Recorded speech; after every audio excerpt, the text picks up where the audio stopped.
I'm like, okay, welcome everybody. Welcome to the top show here on the Politics Plus network.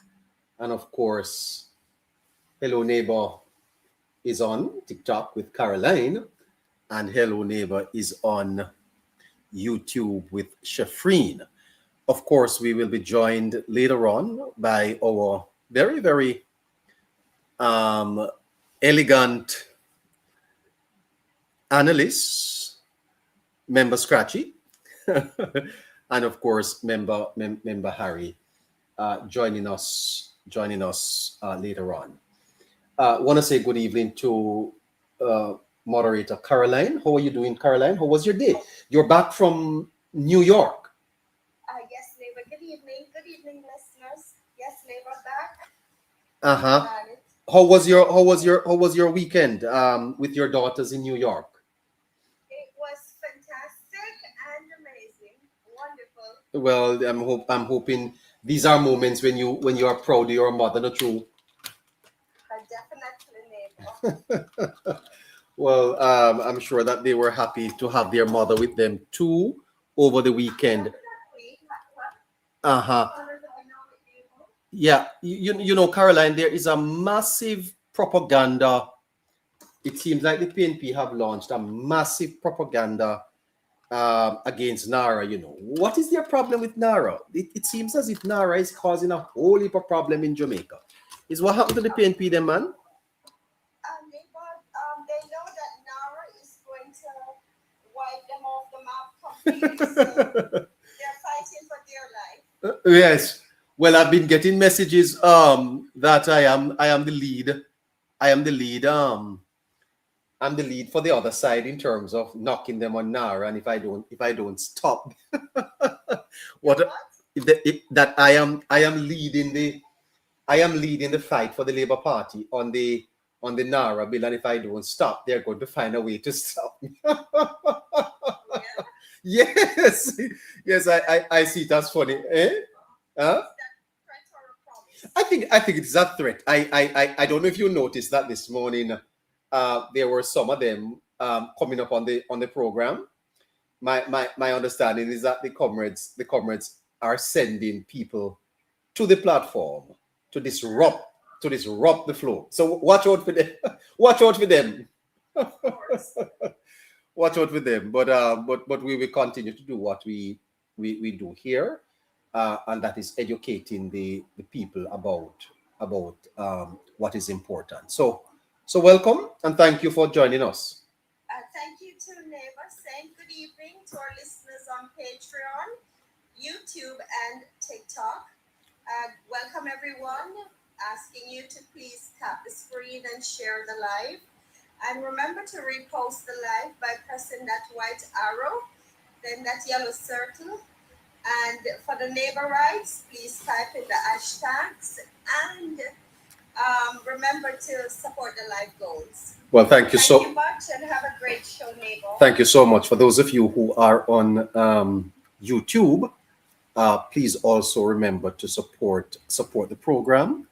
Do you want to be a super chat tonight? Well, we'd be happy to have you as a super chat fan, and we absolutely are delighted to have your support right here on the Politics Plus network. This is the Hello Neighbor show, and of course we go with you until 10 o'clock. I want to tell my TikTokers that I am looking in the YouTube camera, so if I turn away, please, I've not forsaken you.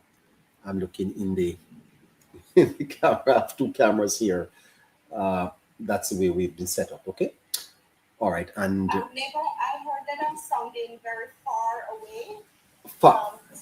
On YouTube. Okay. I guess TikTok. I turned you up. Okay. I turned you up. All right. So the biggest political story in Jamaica right now is that the government officially passed the NaRRA bill. Was passed in the Senate, and it remains controversial, not because it is not a good bill, but because the PNP seems hell-bent on discrediting NaRRA. It's an unfortunate state of affair. And I'd like to ask the listeners a question up front tonight. Does Jamaica need faster government delivery? Does Jamaica need faster government delivery? And this faster delivery, even if it means giving more power to the executive. Last week we dealt with the whole matter of social stratification and classism and the whole matter of the culture of colonialism that causes us not to trust each other. Is a fascinating time that we're on in Jamaica. The matter of crime, still a national concern. Despite reported improvements, the government continues to highlight reductions in major crimes and murders in particular in several police divisions. But there is still some concern remaining high in Jamaica. Jamaicans are still a little bit uneasy about robberies. There is some amount of gang violence. The confidence of the public remains mixed. And there is still the political challenge, statistics versus public feeling. The question is, do you feel safe? The government is strategically moving from security to peace, creating a peaceful Jamaica. Do you personally feel safe in Jamaica? Do you feel safer in Jamaica than 2 years ago? That's a question that the neighborites and my listeners could answer. If you feel safer in Jamaica. Of course, all across the world, the cost of living remains a political issue. Even with NaRRA debate dominating Parliament, everyday Jamaicans continue talking about food prices, the cost of transportation, the rising electricity bills, and of course, other matters relating to housing. The opposition is likely to focus heavily on the pocketbook politics, moving forward. I spoke with one of their surrogates today, Pellucid Perry, and my understanding is that the People's National Party is gearing up for the local elections, which are due constitutionally next year. Of course, Parliament is debating billion-dollar projects, but ordinary Jamaicans are counting every dollar at the supermarket. And there's no question that there is a misery index in the country, and therefore the government will have to balance its deliverables with the expectations of the people. Political observers are noticing increased partisan messaging, especially coming out of the People's National Party.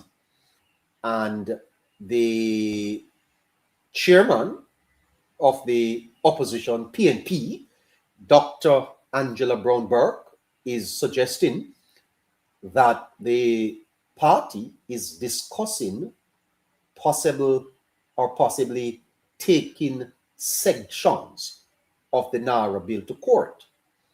So NaRRA may end up in court. Mrs. Brown-Burke is also suggesting that the supporters of the party are putting some pressure on the party's hierarchy for street protests. Imagine that, street protests.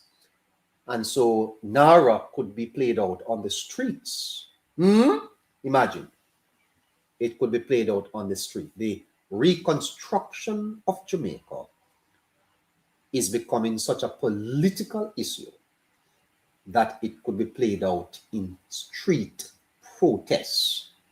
Now, I want somebody to buy me a sneakers, because if it ever gets to the street in Jamaica, I will have to join that protest against them. I would have to join, you know what I mean? If the PNP touches the street, we're going on the street too. you just tell them that. If they touch the street, we're going there too. So it is going to be protest for protest. Anyhow them go on the street, I hello neighbor, will be on the street.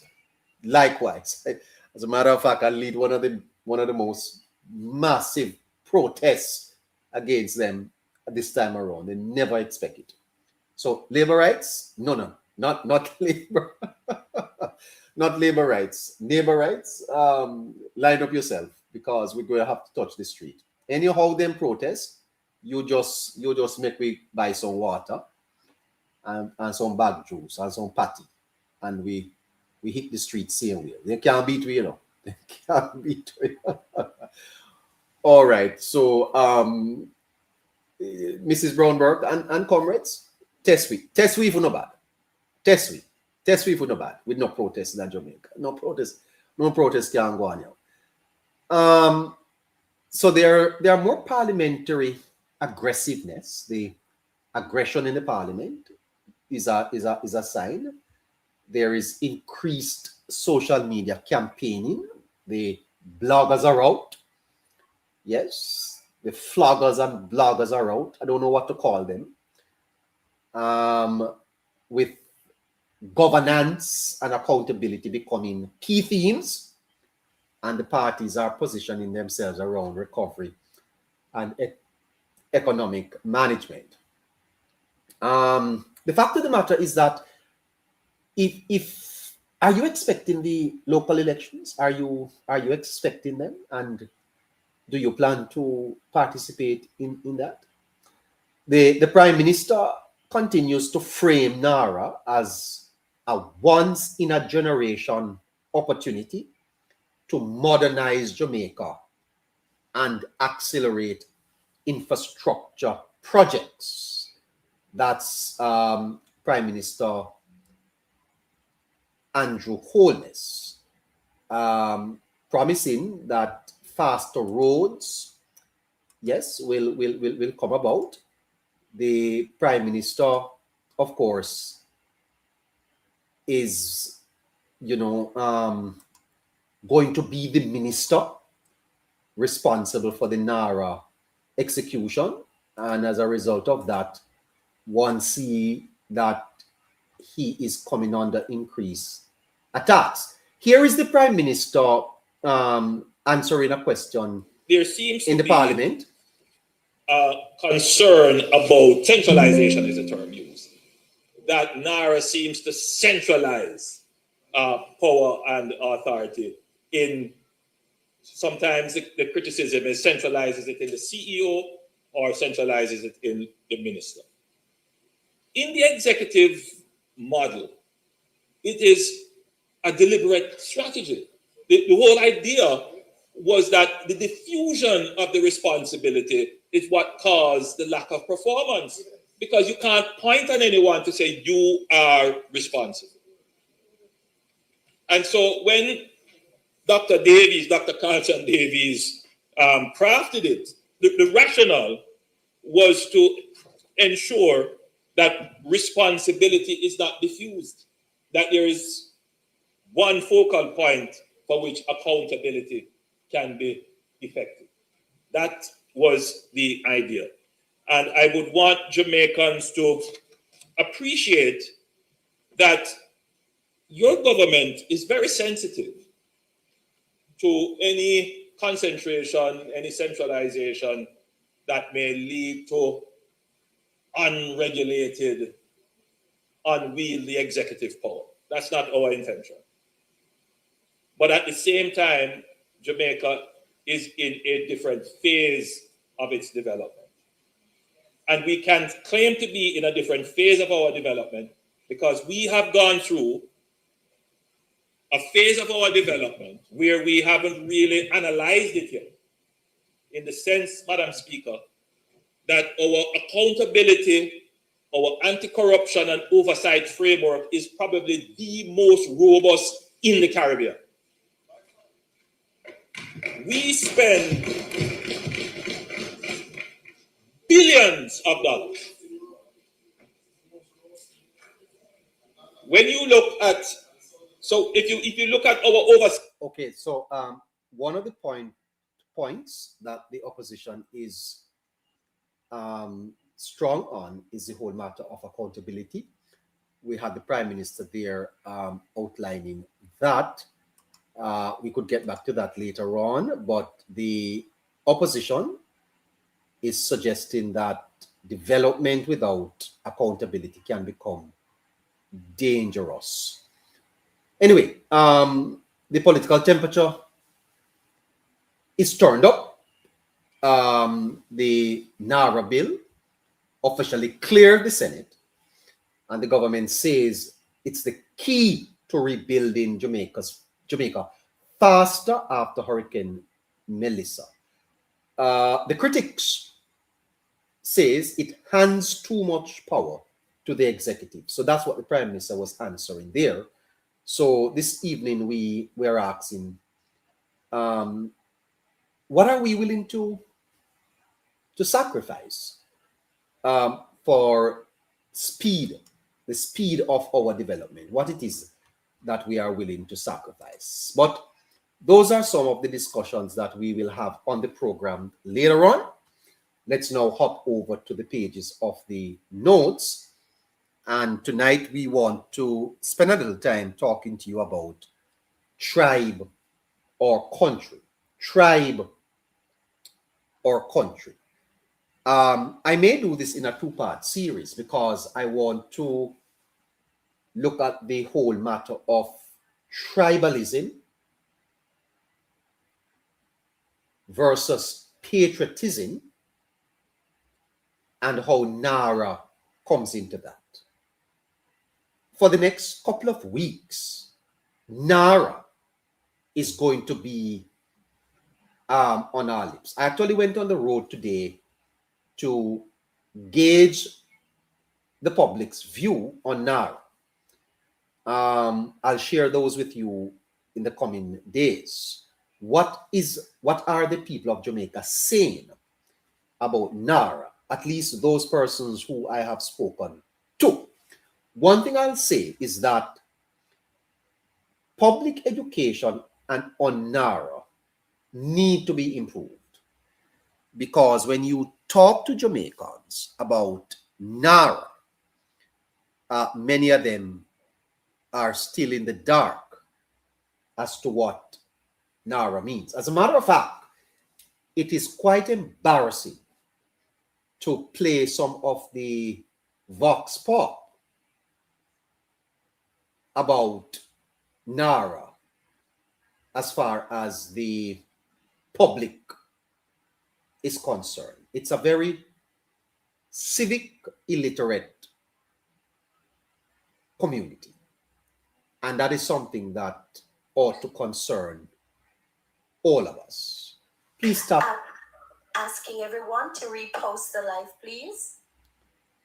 Please keep tapping this screen and please repost and share the live.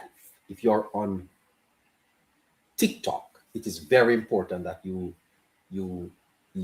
share the live. It's very important that you like the live. Keep tapping that screen. All right. So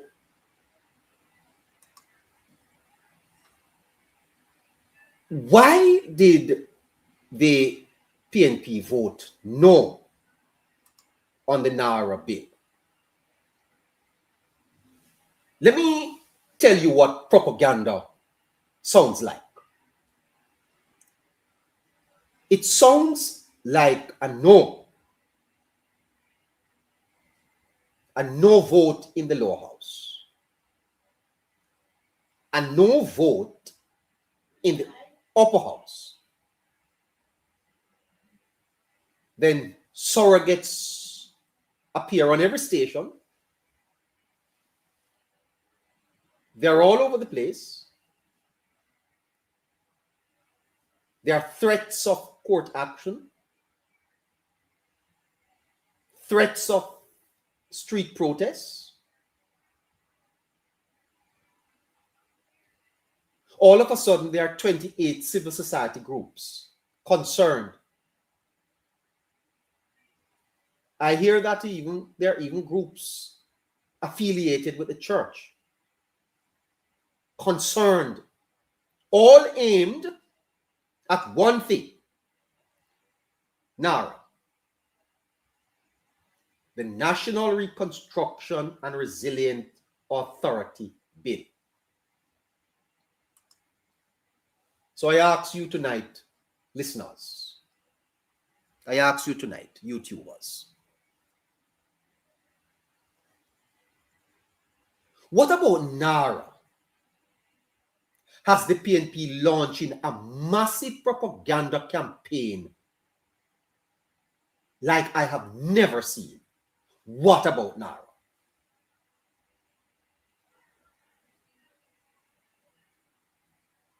What NaRRA seeks to do is this, and this is not spin. These are facts. One, NaRRA seeks to rebuild Jamaica fast. Hurricane Melissa wiped out 56% of the country's gross domestic product. 56%. Not in 25 years, over one night. NaRRA seeks to rebuild Jamaica fast. Secondly, NaRRA seeks to centralize reconstruction so we don't have 15 agencies tripping over each other while people sleep in shelters. I see Dwayne Vaz over there in eastern Westmoreland, well, central Westmoreland, talking about people being thrown out of shelters and government was not prepared to take the people out of shelters. NaRRA corrects that, Mr. Vaz. But you voted no. So you would. By the way, have some of these members of parliament read the bill?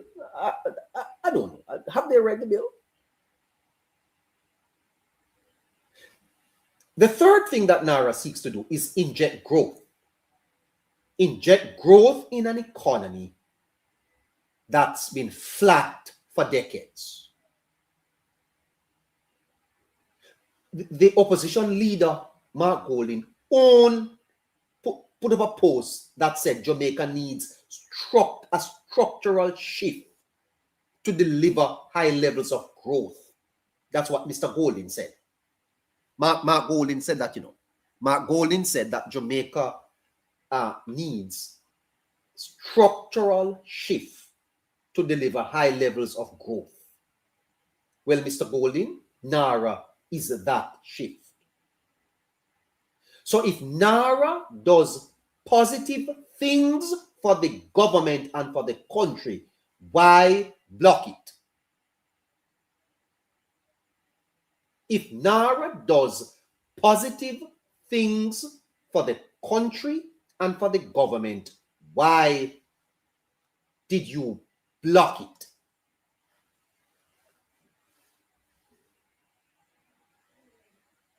Could this really be an objection to something in the bill? Could it really be that there is something in the bill that they are objecting to, and what it is? They say checks and balances. They say blank check. Peter Bunting said, without guardrails. But let me ask you something.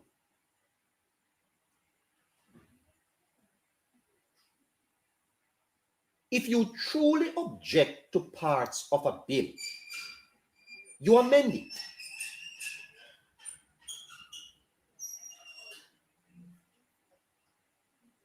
You don't kill it. You don't vote no twice. You don't send surrogates to poison the well. You don't threaten court and street action. Unless the goal isn't to fix the bill. Unless the goal is to kill the bill.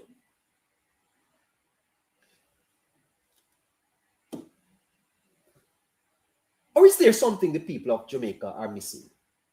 Are we missing something? Let's talk about this a little.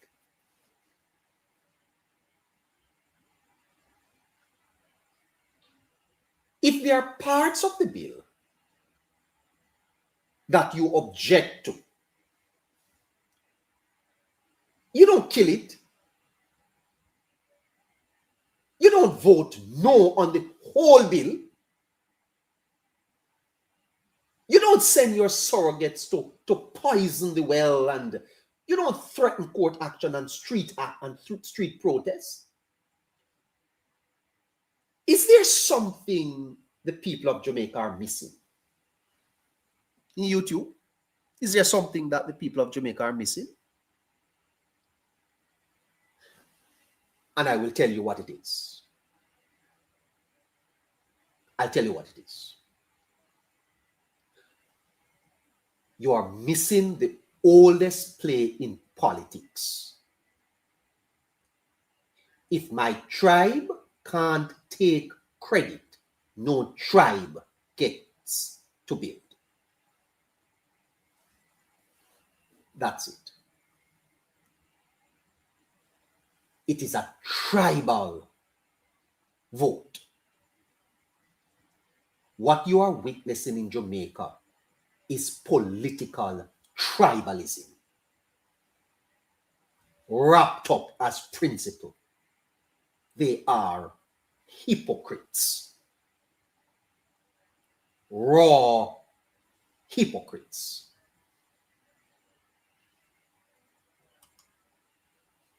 Because that's not oversight. This is partisan strategy. Because a government that rebuilds fast and delivers houses before the next election, that gets the GDP moving, that's a government that wins. And if you are in opposition, you can't have that. So you'll call it dangerous.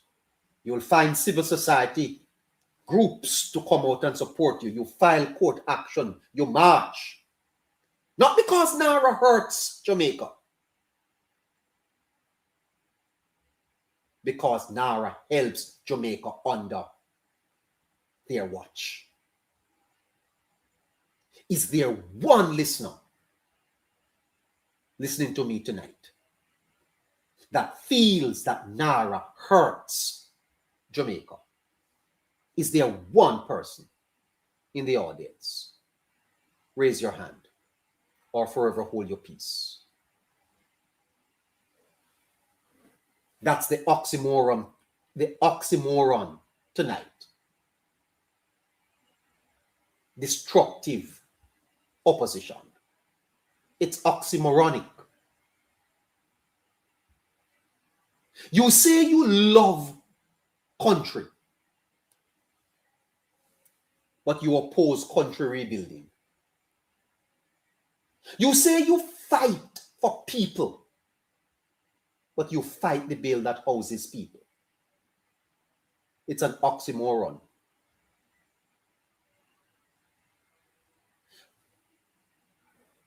If the PNP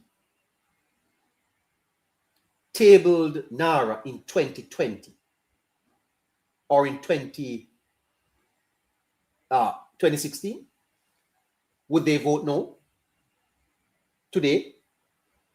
If the answer is no, then it isn't principle. It is propaganda.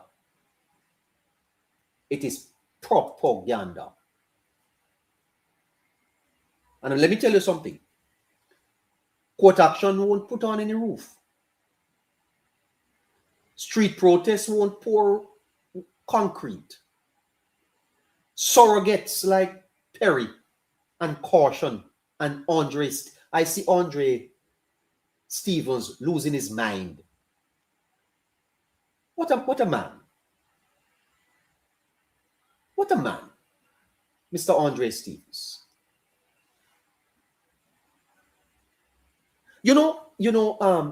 It does say something about the PNP, when a man like Andre Stevens gets pride of place in the party.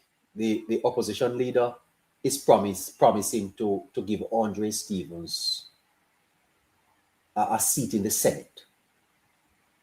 Imagine that. No, not a seat in the Senate, a national award. Andre Stevens. That's the company that the PNP associate with. Now, I don't have anything against Mr. Stevens. But Mr. Stevens is nothing but a propagandist. No, and what a way him rude is what I'm doing. Is what the Labour Party do him, do Mr. Stevens. Why him stay so? What a man bitter. You can see the bitterness coming out of him. Yeah, coming out of his nose, coming from all about him. Oh God, man. Somebody need to give that man a Carry him go to St. Thomas, go give him a bath. You need a bath, man. Hey, dear Mr. Stevens. Oh, come on, man. Come on. Give a bath.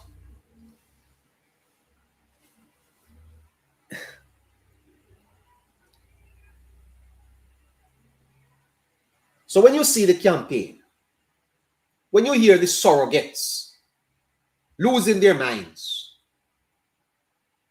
flipping and flopping,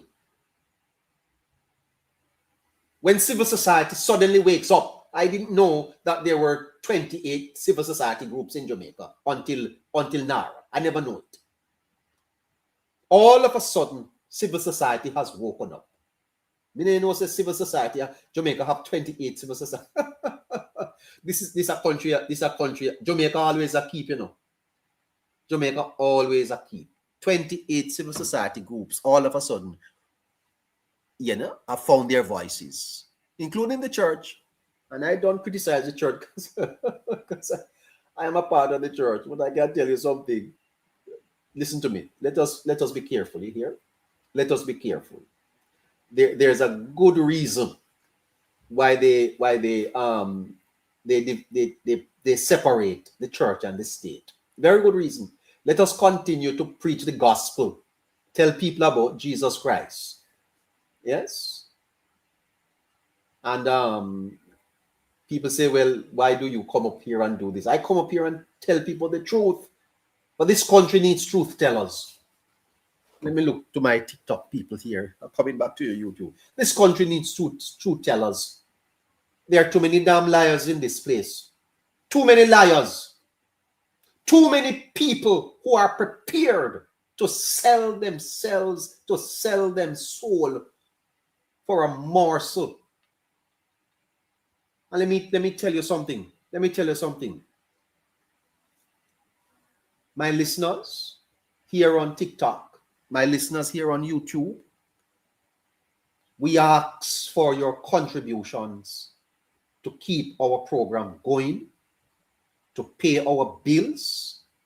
Yes, we have 2 sets of internet running this program, several pieces of equipment. We we invest a number of time. We don't get a salary from any political party, any business, and nowhere. So if I come up here and I ask you, the listeners, to support the work we do, I don't make any apology for it. I don't make any apology for it. Because so long as this voice is on this space, nobody is going to tell me what to say. Nobody. And any day, my voice is a paid for voice. Because I don't have to be here, you know. Mind you think I have to be up here. So.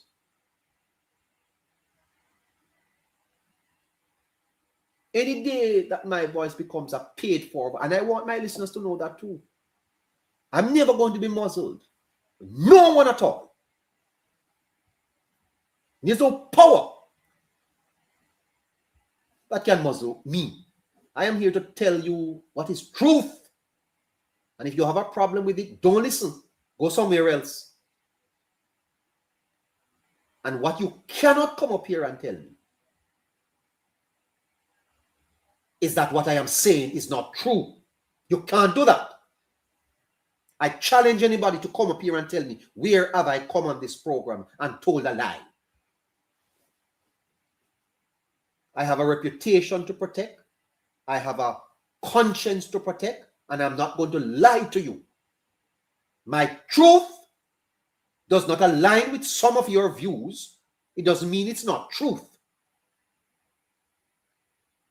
My truth are the truth that the Jamaican people deserve to hear, because there are too many voices in this country. Too many voices in this country that are prepared to sacrifice themselves on the altar of political favors. I don't want no political favors from anybody at all. I give myself to my listeners, and it is to the extent that they support me and the network we keep going. We're open for anyone who wants to sponsor, who wants to contribute. You can. But we ain't taking any bribes, no under the table, nothing. Straight up. And when you speak the truth, people talk about bias. You know my views on bias and balance. You know, those are nonsense. That's a rubbish. You speak to your people and you tell them the truth. This country needs more truth tellers. There are too many people in media, in business, in church, and in civil society groups. They are proxies for the People's National Party. And that is why Jamaica, after 63 years of independence, has a GDP per capita of only $8,000, compared to Singapore, that is $88,000. And a lot of these proxies living good lives, driving good cars, living good homes, and when they're sick, they can take an airplane and go to Miami. And the people who they are washing have to line up at the hospitals.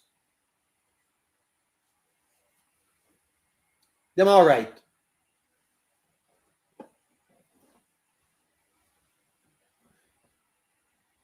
If the thing builds Jamaica, why block it?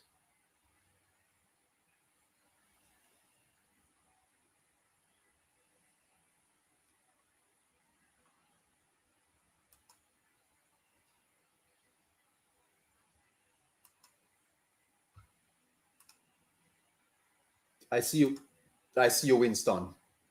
18 minutes to 9 o'clock. But I'm not done yet. I'm not done yet. Tonight we want to talk about tribalism. My moderator, Caroline, sent me this piece of information, so I share it with you. All I have done is refine it for you, Caroline. These are your thoughts. You have to go pay me. She's a bright woman, you know. My moderator, Caroline. Very, very brilliant. Brilliant woman.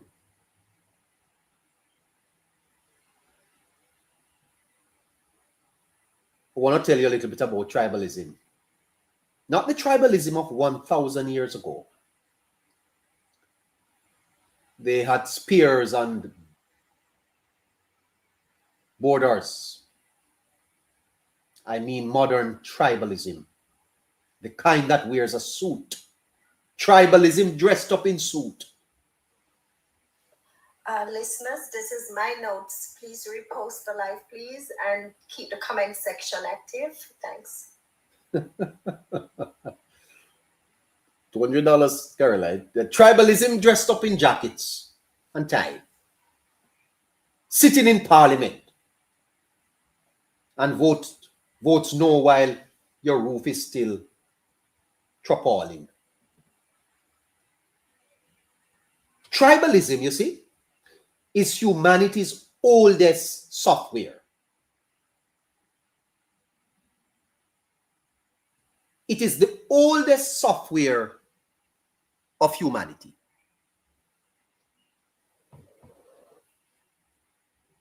It keeps us alive when we lived in caves. My clan, right or wrong, meant protection. My clan, right or wrong, meant survival. Food. But a society cannot grow if it never updates that software. This should make all of you take out your kerchief and start bow. Because it tells you that your country is in very serious trouble. What I'm speaking to you about is 1,000 years of history. 1,000 years of history. Let go on your parliament last week. Let me tell you something, guys. Them talk about street protests. We should all, a wiffy protest, and we should have protest this. And let me tell you this, because Rome didn't fall because of the barbarians, you know. You know the barbarians in Rome? How much of history do you know? Rome fell when the Romans decided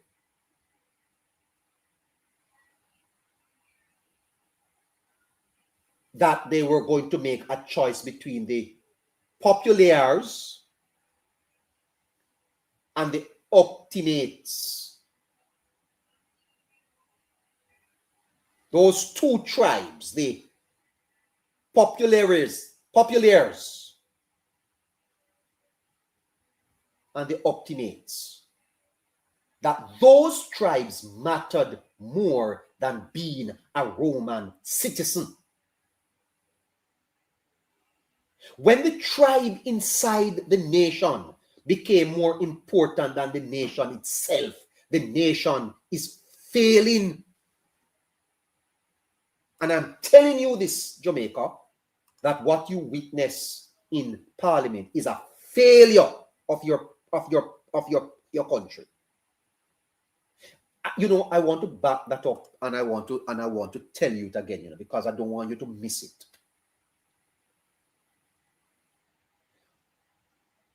The Romans, powerful country, powerful nation, when they decided that the tribes inside the nation became more important than the nation itself, the nation is falling apart. Right now in Jamaica, there is only one political party. One. There is a tribe and there is a political party. Now, the comrades not going to like that, but it is a fact. The Jamaica Labour Party is a political movement. The People's National Party is not. It is a tribe. And their former leader spoke of the fight for scarce benefit and political spoils, creating hostile tribes that are perpetually at war. Well, the Labour Party has moved on from that. It is no longer a tribe. It is a political movement grounded in an ideology, in a philosophical architecture. The PNP has deepened themselves as a tribe. And you know, Jamaica knows this story, 1960 to 1980, West Kingston versus South St. Andrew, orange versus green, was never about policy.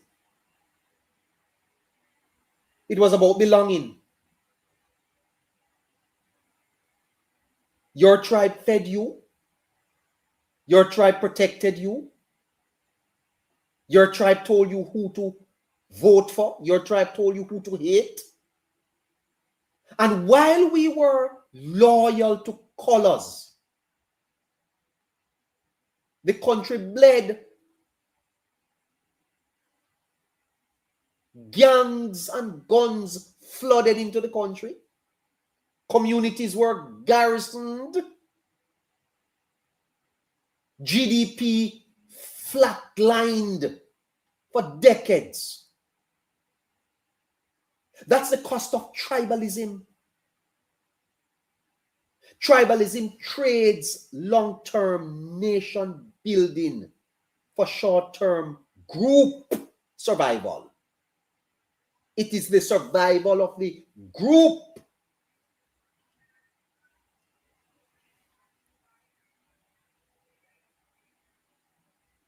Why parties choose tribes over country? Because tribalism works. It's easy. Country is complex. Jamaica is 2.8 million people. You'll never meet all of the people in Jamaica, but you're a Labourite or you're a comrade. That's a family. That's identity. And let me tell you that parties practice tribalism for 3 reasons. 3 reasons. 1, power. 2, accountability shield. And 3, survival. 3 reasons. Power, accountability shield, survival. A tribe is easier to mobilize than a nation. Fear of the other side gets votes faster than a 20-year development plan. If my tribe does it, it's a strategy. If your tribe does it, it's corruption. The rules change based on the jersey. What you're seeing in Parliament don't have nothing to do with no principle, guys. It don't have not a damn thing to do with principle. There is nothing there, and nothing is the color of the jersey. The only predominant factor in this is that the jersey of the proponents of NaRRA were green. That's it. If it was an orange jersey, they would have voted yes. The same people that voted no would have voted yes. It's 101. It's philosophy 101.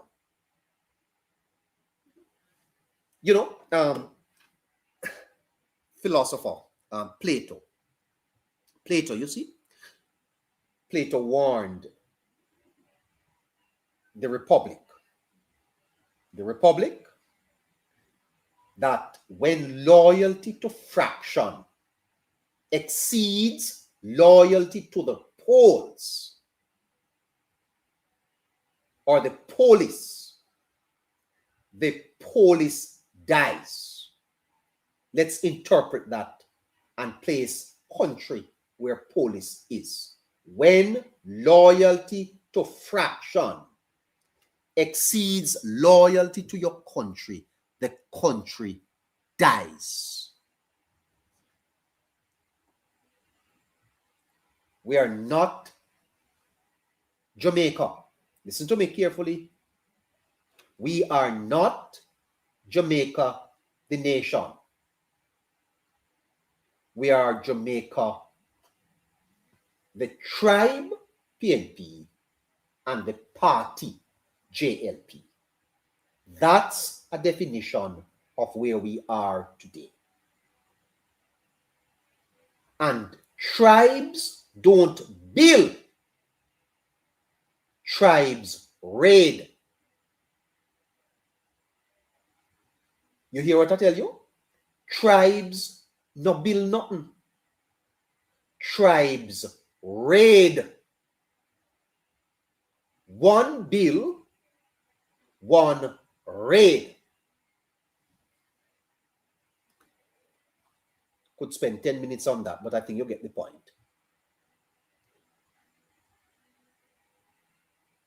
If you're a student of psychology or philosophy, or maybe you're a student of political science, NaRRA is a very good case study. Case study. Because the hurricane wiped out 56% of the country's GDP. Whole towns are wiped out, are in rubble. The NaRRA was tabled to rebuild fast. The PNP said no. Now, listen carefully. My neighbor rights friends, listen carefully. They say it's about checks and balances. They say it's fighting for Jamaicans. That is what the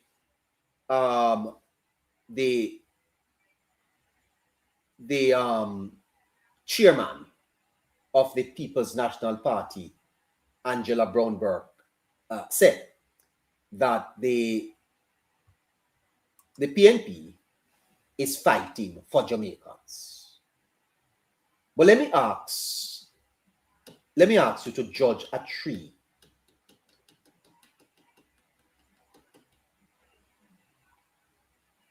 by its fruits, not its labor. You don't judge a tree by its labor. You judge it by its fruits. By the fruits, you shall know them. Don't only listen to what a man says, look at what he does.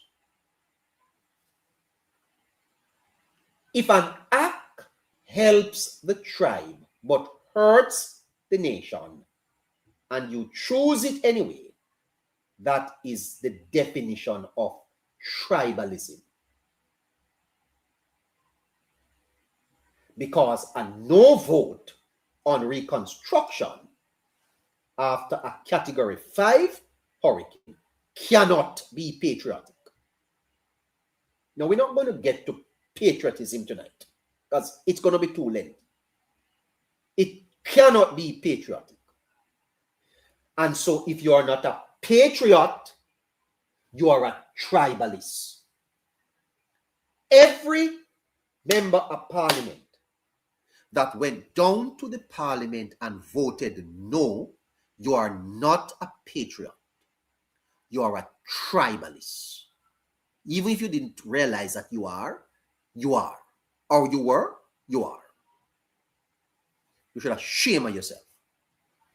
Some of you members of parliament, uno don't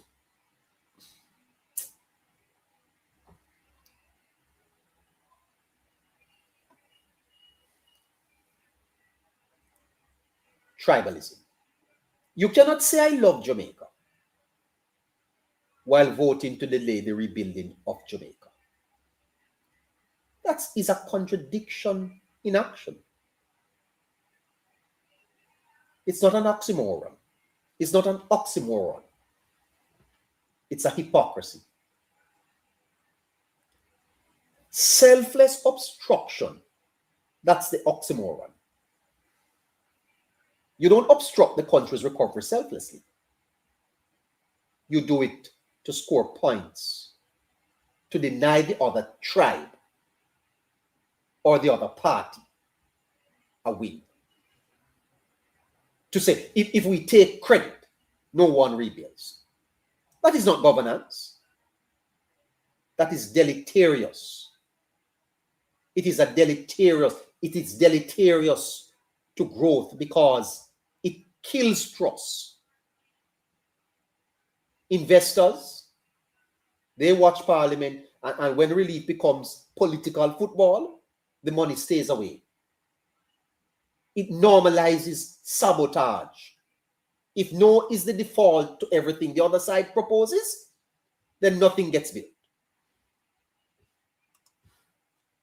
And it punishes the people to punish the party. The roof is leaking in St. Thomas, in Westmoreland. And some of those people do not have a party card, you know.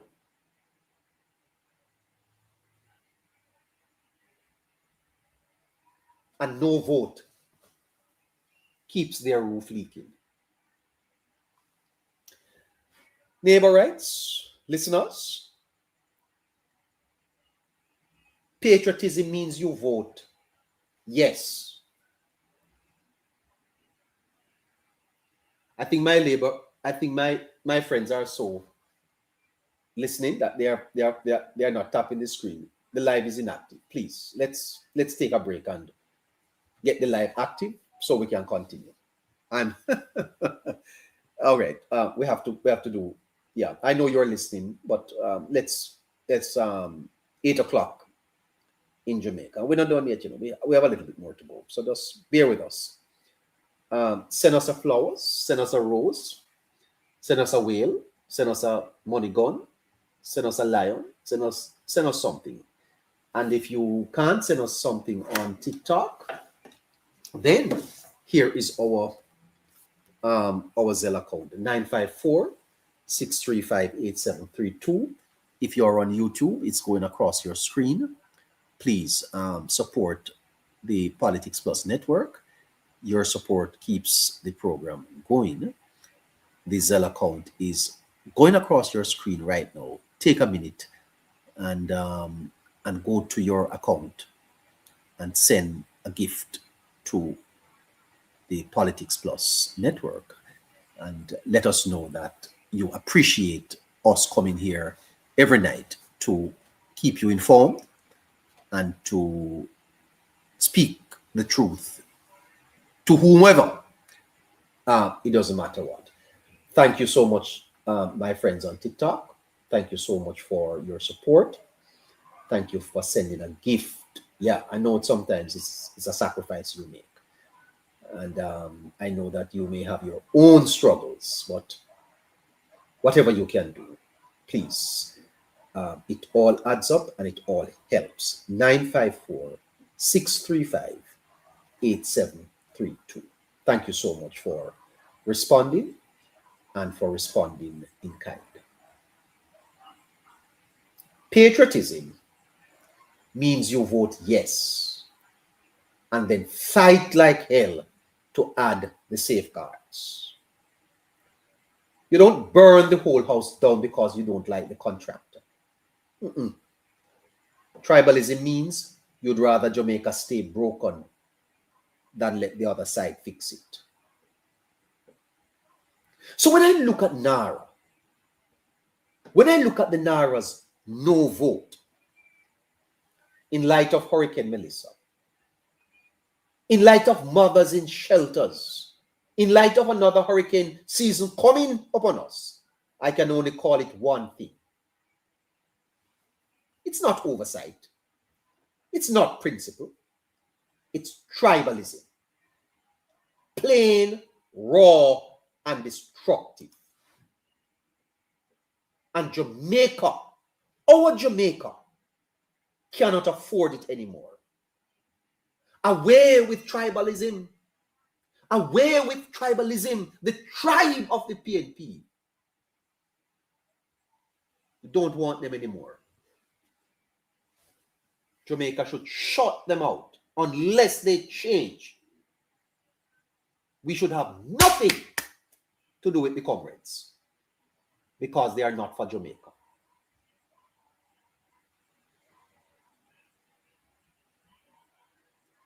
You should be accountable to country before party. Be a patriot before a partisan. And tonight, ask yourself, who in Parliament voted for you? Mr. Stevens over there run up in mouth. Who in Parliament voted for you? Who in Parliament voted for you? And who voted for their tribe? One set of people voted for the people. The other set voted for their tribe. And it's a pity, it is a pity that we can't divide Jamaica in a two and give that tribe for them peace. And say, no, stay over there. So. And you would see how them self-destruct. And those who are patriotic, you would see how them build. Because tribes don't build nothing. They break down. Tribe only come to take. The Bible tells you, the thief cometh not but to kill, to steal, and to destroy. But I am come that you may have what? Life. Life. And have it more abundantly. Tribes not build nothing. Tribes not carry nothing come to the table. Tribes come to rob, kill, steal, and destroy. And that is what you saw in the Parliament. Patriots, and tribalists. Now, you will have anything to do with the tribes? Run them way. Run them way. Because them don't mean you're no good.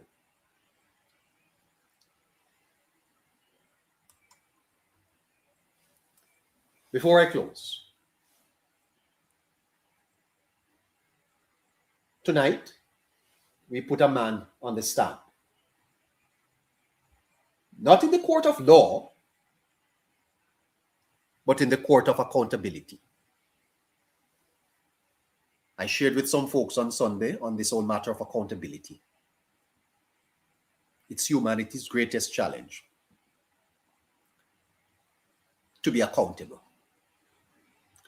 I see Mr. Golding singing songs on Mother's Day.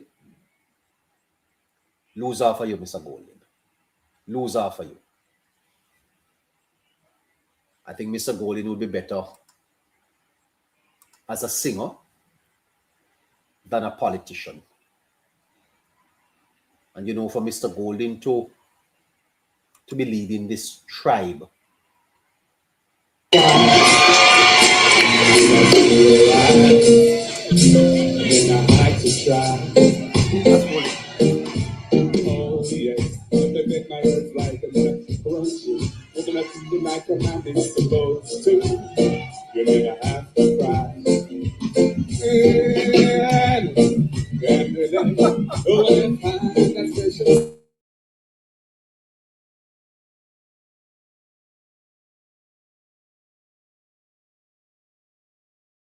Jefferson Golding singing She's Royal.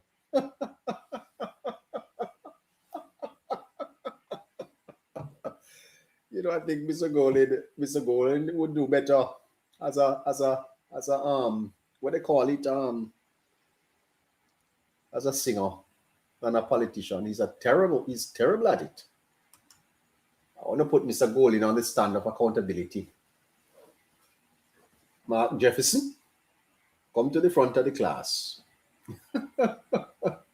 Mark Golding, opposition leader. Is he a KC? He's a man who is a leader of the tribe. I could tell you about tribal leaders tonight, but it is it is going to be a little too heavy for you. Tribal leaders. And what is fascinating is that Mr. Golding does not identify with the tribe he leads. Mr. Golding, Mark, is of British descent. Whether he was born in the United Kingdom or not is of no relevance to me personally. I don't business with that. Well, not for this discussion. I will take that up at another time. But Mr. Golding is leading a Jamaican tribe, and he is not even identifying with the tribe. It tells you something about the people who he leads. Fascinating, you know. People like Dayton Campbell, a black man. Peter Bunting, a black man. Nikisha Burchell, a black woman. Angela Brown-Burke, a black woman. Dr. Dawes, black man. When you look over on the PNP side, you don't see no white somebody over there. All blacks. And the leader of their tribe is a man who, according to Mr. Warmington, is a descendant of slave masters. What a fascinating time we are living in Jamaica.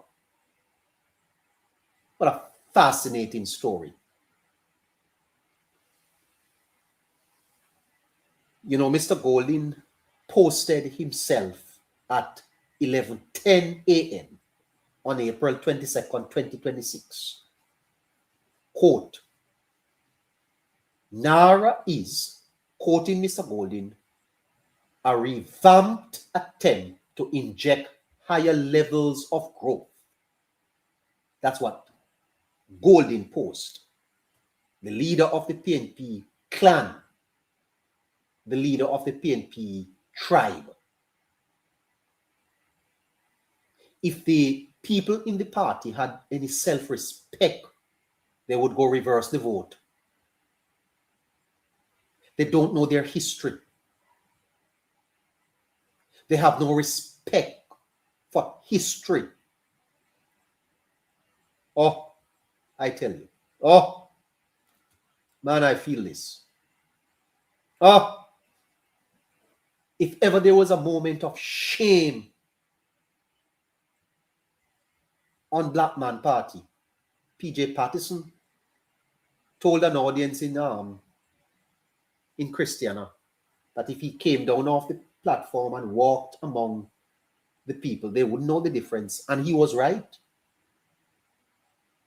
Black Man Party is being led by a man who is yet to prove whether he's truly a Jamaican.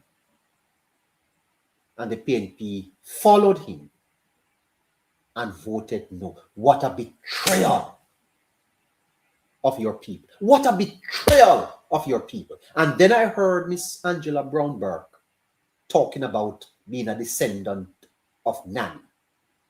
Angela, you think Nanny would have gone to the colonial parliament and voted no? You don't know history, Miss Angela Brown-Burke. Shut up. That's why you can only get Andre Stevens to speak for you. Because they are only full of emotions. Not intellect. Not intellect. They speak out of emotions. They are trying to get a forward. I ain't trying to get no forward. Safe in my space, confident in my ability, inspired to do this. Don't even have to look on the screen. I can come here and speak into this microphone. You don't know history. You are a descendant of Nanny, and you go down to parliament to vote against your black people in your constituency, led by a man who had to go on a debate stage to take out a piece of paper to show the country whether or not he was born in Jamaica. What a betrayal of your people. All of you, 27 of you over there.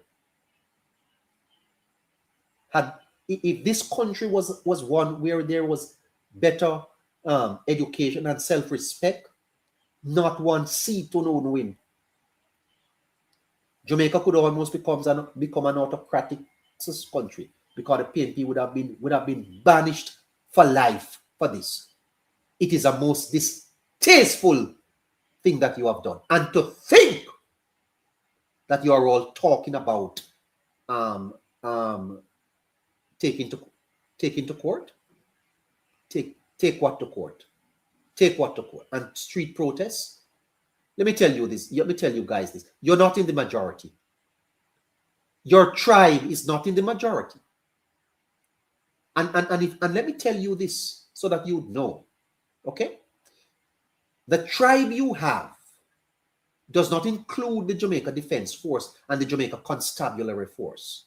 And any resistance you put up in Jamaica will be thoroughly suppressed. Thoroughly suppressed.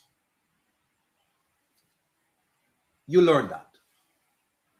Because we will not see, you're not in the majority. There are 2.8 million of us. And 401,000 voted for you. That's your tribe. And some of them you paid. The malignant influence of money was used to get them on your side. They are not true comrades. 2.5 million of us want NaRRA. You hear me tell you that? And NaRRA is going to go forward in a Jamaica. No matter what you do, no matter where you come with, that tribe will be silenced, stopped. It will be stopped. And the ascendancy, you're not going to get no ascendancy here. Learn that well, you hear? And you're sending threats to me? You're sending threats to me? Well, a man can only die once, you know. And I can tell you this, I'm not afraid of death. I am not afraid of death. I am not. For to live is Christ and to die is gain. And we all have to die one day. Okay? If you think it's a joke, I have been in many morgues and I've been to many funerals. I don't see nobody live forever. So I have to do the work that I have been appointed to do. And let me just make this clear. Let me just make this clear. If God be for you, who can be against you? Okay? So nobody can move me before my time come. I am a believer in predestination. That is me. I believe that your birth date is set. And I believe also that your death date is also set by divine providence. And as David declared in the Psalms, yea, though I walk through the valley of the shadow of death, I will fear no evil, for thou art with me. Come back here. I ask you, neighbors, do we place trust and power in the hands of a man who thinks like Mark Golding? Follow me carefully. For Golding is a tribalist. I have a little problem with the Labour Party, but I don't want to expose it here because they tend to be quiet when they must speak. You have to connect things. Golding is a tribalist. And the PNP themselves are blind.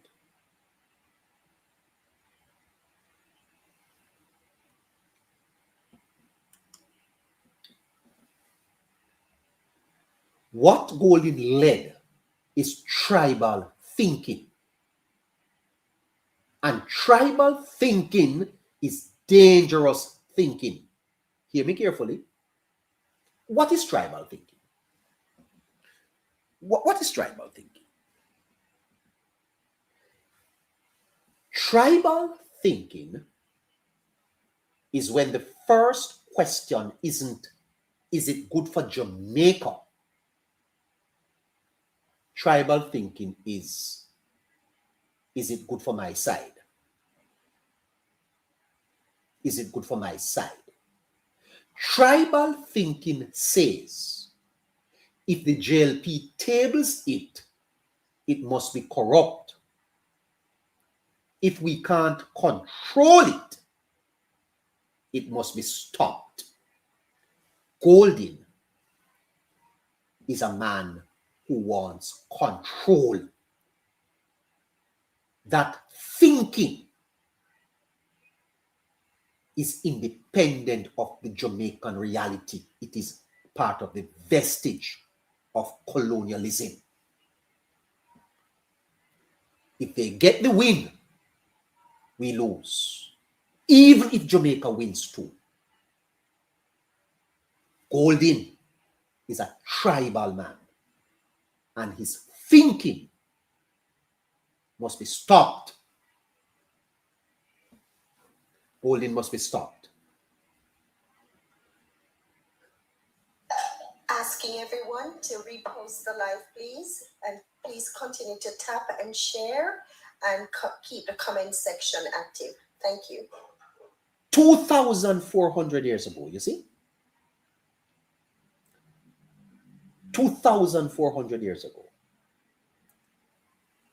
You know, the Stone Age didn't end because we ran out of stones. We found new ways of doing things. There have been revolutions in history, and we can learn from that. Human life, we have existed for thousands of years. 2,400 years ago, Plato told us that the city fails when men love their fraction more than their city. The city fails when men love their fractions more than their city. 100 years ago, Marcus Garvey told us, up, you mighty race. You hear what I tell you? Plato, 2,400 years ago, spoke about the city failing when the fraction, the clans, the tribes are placed ahead of the society. Golding is a failure. And Jamaica must reject failed systems and failed personalities. We must break free from this type of thinking. Marcus Garvey did not say, "Up you mighty party." Marcus Garvey said, "Up you mighty race." People of Jamaica, take off the orange shirt. You know, I get the feeling that the comrades are blind, that they need the scales to be removed from their eyes. I don't think they understand the path that they are being led down. And you know, you see money? You see money?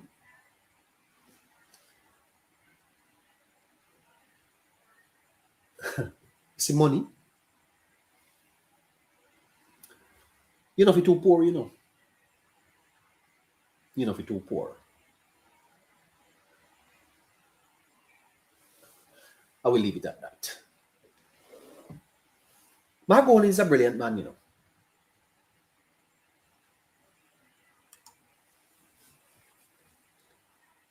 Head of a law firm. He understands checks and balances and fiduciary duty better than most of his colleagues. So when Mark Golding leads a no vote on reconstruction after Hurricane Melissa, we have to ask why. Why?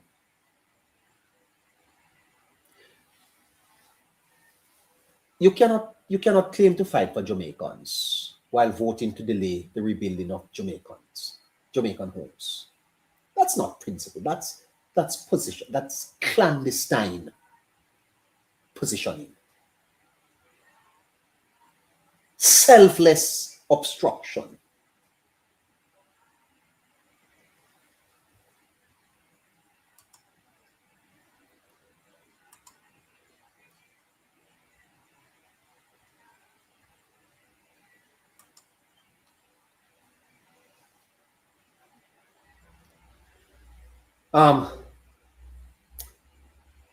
It's 26 after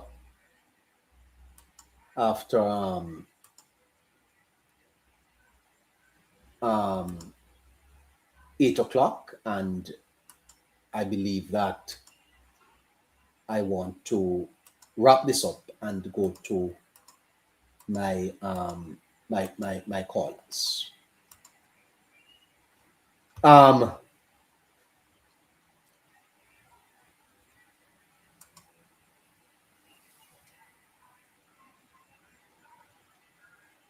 The tribe is profitable. The country is expensive. Tribes give you applause today. Country might not thank you for the next 20 years. Mark Golding had a choice. Amend NaRRA. You're a lawyer. Strengthen NaRRA. Put your legal brain to work and make it bulletproof. Pick up your phone and call the Prime Minister. Write a letter to the Prime Minister. Instead, he led this strife to kill it. So I ask you, listeners, do we place trust and power in the hands of such a man? Because leadership is not about saying no, you know. It's about knowing when yes builds a nation.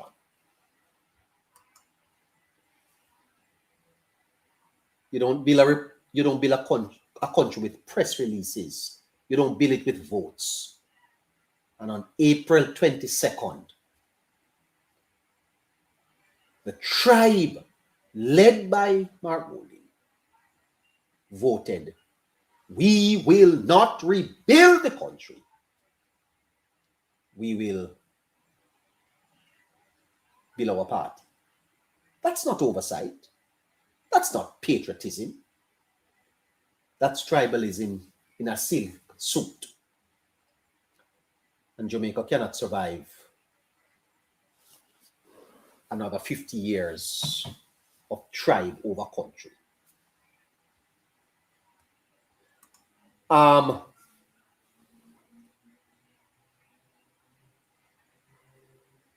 That's where I'm going to leave it for tonight. Thank you, Caroline. Thank you for your your help with our notes tonight. Thank you so much. Let's head over to the calls. 29 after 8 o'clock, and then we will check out at 10. Who do we have first? We got Carleen Adam. Okay, I think she's loading. Hello, Carleen. Please remember to keep the screen tapped and active. Send as much gifts and roses as you can. Please do what you can to support the network. If you're on YouTube, get into the super chat and let's hear what you have to say. And please remember that the information to support the broadcast is going across your screen. We thank you always for your support. Who do we have on TikTok? Hello. Who is that? Protecting Jamaica? Hello? Yes, neighbor, we have protecting. We're not able to see the screen well because of it's laid out. Okay, let me adjust. Let me see if I can adjust what I have here. Okay, hold on there for me. It's important that I adjust that. Let me adjust that. Right, let's come here, son. We come right here, and we should be okay now. All right, great. There we go. Evening, neighbor. Good evening. Hey, Protecting. How are you, man? I'm all right, neighbor. How are you? I'm fine. Protecting Jamaica. The description of the political parties in Jamaica as one being a political movement with a philosophy and an ideology that is all encompassing, a broadening of the tent, is a positive coming from tribes. However, Protecting Jamaica, am I not correct if I suggest that the PNP under Golding have deepened the philosophy of tribes? And if you look at the NaRRA vote, isn't that what you see? One party being patriotic, the other being a set of tribes. And on a B part of that question, Protecting, because I know you can be lengthy as you go into the history. Imagine that tribe being led by a man with not much identity in Jamaica and is still to prove whether or not he is even a Jamaican. Imagine the party succumbing to that type of leadership and voting against their people.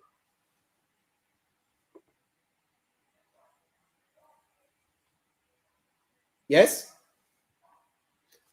He's... Yeah, neighbor. Yes. Good night again, listeners. Miss Caroline, good night. You see, I believe in a neighbor that even though we skirt around the issues sometimes as Jamaicans, literally we're being forced to have the kind of conversation that I have been having for the past many years.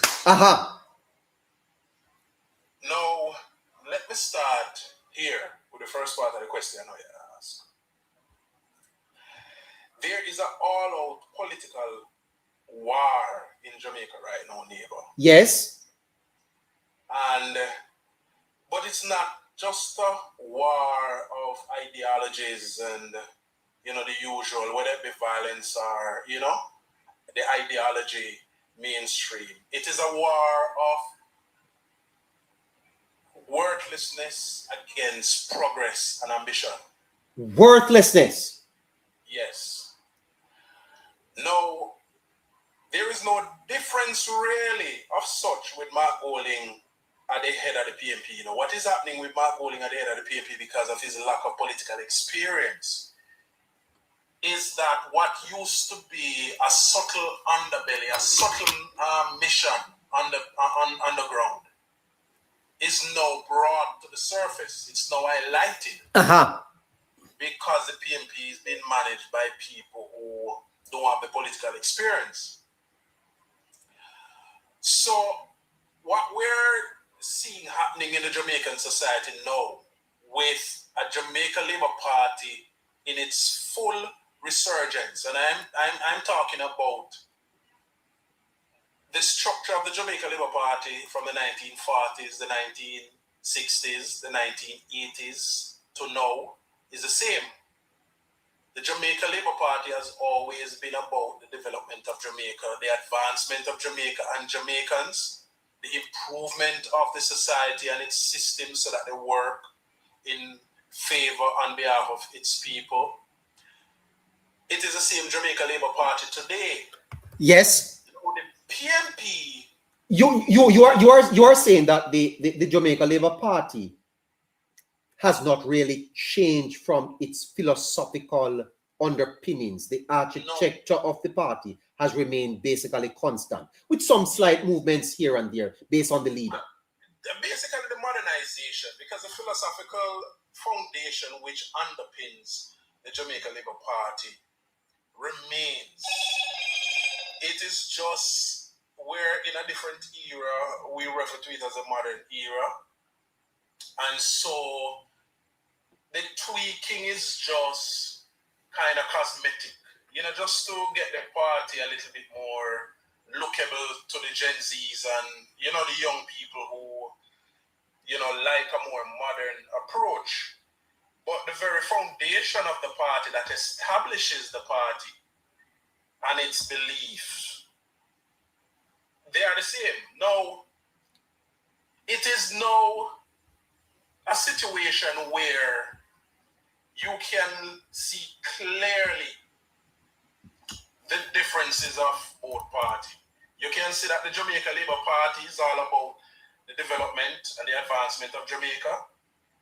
And you can see that the People's National Party is the old down group of people. The question is protecting. Hold your thought.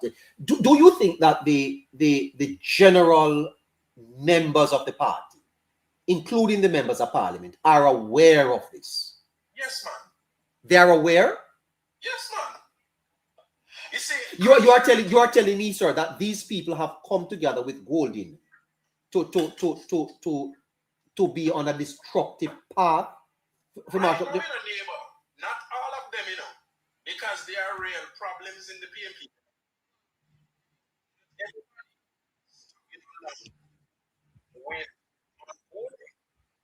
People are within the party right now crying out for the leadership to take a different direction. I suspect so. Yes, so it is not that they are really just following blindly, but the People's National Party holds true to its system of operation where you really not sidestep or overstep the leader. The leader and the leadership is the leader and the leadership, so you fall in line. Yes. But we are there's this situation that is boiling up now in the PNP. It's like a pressure cooker kind of situation where the leader go bust and it is going to be very, very, very rocky over there. The leader go bust because there is a good fraction of the party who does not believe that they have the backing of the majority of even their very supporters with this kind of nonsense and nastiness and foolishness that they're this road that they're going down. They're not backing them, and they know it. But Mark Golding really don't know anything more. He don't understand anything else. He don't have the political experience. Neither does he have the capital. And he knows that his time is running out. The challenges are going to come over the next 3 years. And so they're nervous. Because of the lack of political experience, though, they think in the leadership that it makes sense to continue to pander to the foundation supporters of the party, the base, because the challenges are coming neighbor. The challenge them are come. So I think that they're, especially Mark Golding is caught between a rock and a hard place. And we know already that he's not a leader. So he does not know how to be flexible. He does not know how to be nimble. He never practiced that for this kind of situation. So he's not prepared. And what we're going to see is sort of an unraveling before there is a period of kind of coming back together. I am hoping that this unraveling starts in another 3.5 years. I hope that Mark Golding continue to hold out until then. But the next part of the conversation now, neighbor, that I really love to talk about. Yes. I don't think TikTok like when we really touch that topic, but I think I have learned over the period to toe the line on the issues. The leadership of the party, through none other than Angela Brownberg, drew on our national heroes. Yes. In her defiance against what she did in the parliament. Gosh, it is her, just in case some people forgot that, as she caused upon herself in the parliament. And it was me laugh. Me put on a big laugh when she drew on the national heroes. Because it is proven that the man where she have a lead our party, for him family owned over 130 odd slaves in Jamaica. For him grandfather. It is proven that Mark Golding get a bounce to set up in business and set up himself from the wealth that was amassed from his grandfather and great-grandfather owning slaves. Now I sent down in Jamaica. Uh-huh. Now, may I wonder if the PNP are hoping that we really don't have this kind of conversation on a national level, so that they can tiptoe around the very elephant in the room and try to reposition themselves as some vanguards of virtue or whatever it is they are proposing to do. Neighbor, I am uncomfortable. Why? Yes. I am uncomfortable, neighbor. I am uncomfortable. Me love watch parliament in years. I used to go to the parliament when I worked in the public service. And nowadays, for the past many years, I watch the parliament every Tuesday. Me uncomfortable when me see this big lump of excretion sit down in the parliament. Me uncomfortable. Me very uncomfortable. This big lump of nothing sit down in the parliament. Me uncomfortable. And I don't think I don't think the PNP are very comfortable either. But them know them have to work with it. And so this whole situation we have today, neighbor, it is what the PNP used to walk door to door and teach covertly. They literally teach their people to be worthless, to be dependent on the system. It is now being brought to the surface. And because of the inexperience of Mark Golding, we notice Mark Golding nationalized everything. He nationalized the last local government election. He nationalized every issue. And what they are doing now, they are nationalize worklessness. Chuck Finley said something a few weeks back or a few months back. That if you go to one of the hurricane-ravaged areas, neighbor, listeners, you're going to see two sets of people. You're going to see one man search for some old zinc and try to put them back in Ulster. And you're going to see one other man sit down and hang down his head and I look down the road to see who will come. And every word come out of my mouth is, me I wait for the big man, I wait for some help. The man moving around trying to find zinc to put her back in Ulster is the labor right. And the man will sit down and wait for the big man to come give him a thing and come help him is the PNP. And when Chuck Finley said it, it hit deep, neighbor and listeners. Because it is so very true. Now the People's National Party know that them train these people to be workless.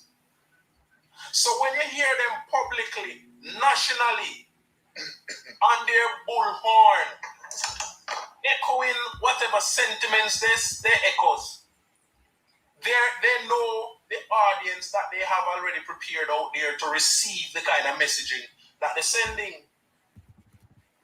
Jangela Brownberg, I must say a day ago, about 24 hours, 36 hours ago, say on a podcast that the PNP supporters are expecting them to hit the street.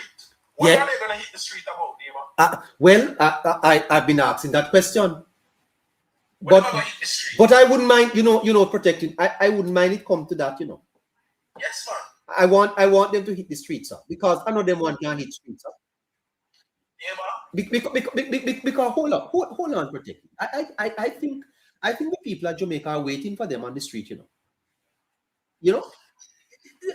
they are in the minority. Hit with street over NaRRA, sir. Neighbor,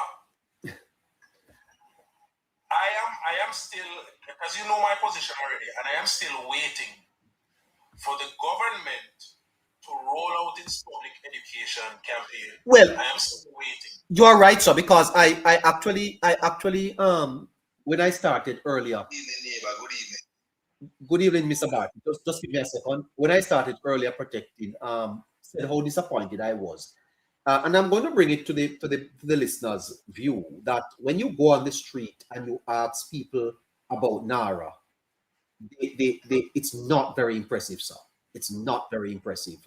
And I think by now, the bill having passed both houses of parliament, there is still inadequate information out there. And it is within that vacuum, protecting, that the PNP thrives. It is within that vacuum that they usually grow some strength. And that's where the tribes, and that's where the tribes protecting find their currency in ignorance. Neighbor, remember before the debate started, I said to you and the listeners, if the JLP does not run concurrently with the debates, a public education campaign, a robust one, they are going to be found wanting when this whole thing is done. Now, there are still many questions left to be answered by the regular citizens. Yes. And the PNP already did what they had set out to do. Because for them people listen to them. Yes. Them 325,000 people listen to them. But let me ask you this, Patrick. What is the problem with the bill? Why is the PNP so vociferous, pushing back against it to the point where Angela Brown Burke is saying that they are talking in the party about taking it to court and or going on the street. What about NaRRA is so egregious? What about NaRRA? NaRRA is going to send the PNP further into the political wilderness, and they're afraid of it. They cannot allow NaRRA to succeed. And I hope, because I know people listen to your program, neighbor, I hope that some person of influence in the party is listening to me now. I have no straight line to nobody again. Well, they cut you off? Well, me lose one contact and then she has me to remain anonymous. Okay. Yes, sir. I hope that they are listening. Again, understand this. Politics has changed globally. It is harder. Politics is harder now. It is hard for democracies to survive globally now. That is the first understanding. And once you understand and accept that, then you should also understand and accept that if you do not speak, if you do not minister, and I'm speaking to a minister somewhere now, if you do not minister to your congregation, you lose them. Then you are going to lose them. Yes, sir. As a matter of fact, I see that happen all the time in a church. People left. Okay. Got a pastor now going with You nothing. need to minister to your congregation. And if the entire Jamaica is expecting the government to do well by Jamaica, they at least need to understand how this doing well is going to work out. But in my life, Protected, I have never seen the PNP mobilizing so strongly on the ground against a reconstruction bill, a bill designed to rebuild the country after a Category 5 hurricane. Can somebody tell me why is the opposition against it? Never. And that's not what I'm afraid of. Because anybody can hold any position on any issue. What I'm afraid of is, equally, there is not a pushback to give the next view, the alternative position to the position the PNP has established. And guess what? I wonder if the Jamaica Labour Party realize that even though everybody wants to dress up in a them pretty suit and talk about they don't want to play politics, I wonder if them realize that this is politics 101. And if they refuse to participate in politics 101, then they need to take note that he who writes the written page controls the thinking of the age. Wow. And if you allow the PNP to write the written page, then it is the only thing that the people will be reading and discuss. The Jamaica Labour Party need to realize that the politics can never be put aside. A politics make democracy work. It is politics make democracy work. We not feed the street, we not feed the street, but hit the airwaves. Yes, sir. Talk to the people, make the people understand. Hello, me I talk to my brother about NaRRA this week, and he say, you know, somebody left that girl about 10 years ago, my youth, and we Or his girlfriend named Miss NaRRA. But see, me I tell you, can't think I'm girl, me I talk, no. Yes. Can you imagine, Yeah, neighbor? the public education is weak. You There's no have question. a great deal of the society don't understand. They follow parliament because they work throughout parliament time and for them job no allow them to even tune in. Yes. Them never interested in a parliament front time. When them reach home 7 o'clock, them so exhausted, them don't even want to look on the TV if it's 7 o'clock news. Quite true. There must be a robust multi-million-dollar public education campaign that allows the people to understand what it is that the government is doing. You know, along me, I thought them a same thing, yeah? Well, you're quite true. You're quite correct, sir. Hold on there a little bit, though, Protecting. I have two other persons here. Let's hear what they have to say. Oliver Bartley, you've been trying to come in. Yes, Mr. Bartley. Hello. Yes, blessed. Blessed. Yeah, I'm going to ask one question. The man we are talking now, Yes. how old him be? Well, how is that really? How is that relevant, man? Come on. No, man, him say something when me want clarify. That's why I'm asked. No, well, speak to the substance of what he says. His age is not a factor. No, me, he's a big man, you know, and he observe all of the government then from me born 1962. Oh, Me born 10 days after independence. Oh, They are 64 now. And me observe all of the politicians then, all of the government then. Yeah? From Buster, come right up till now.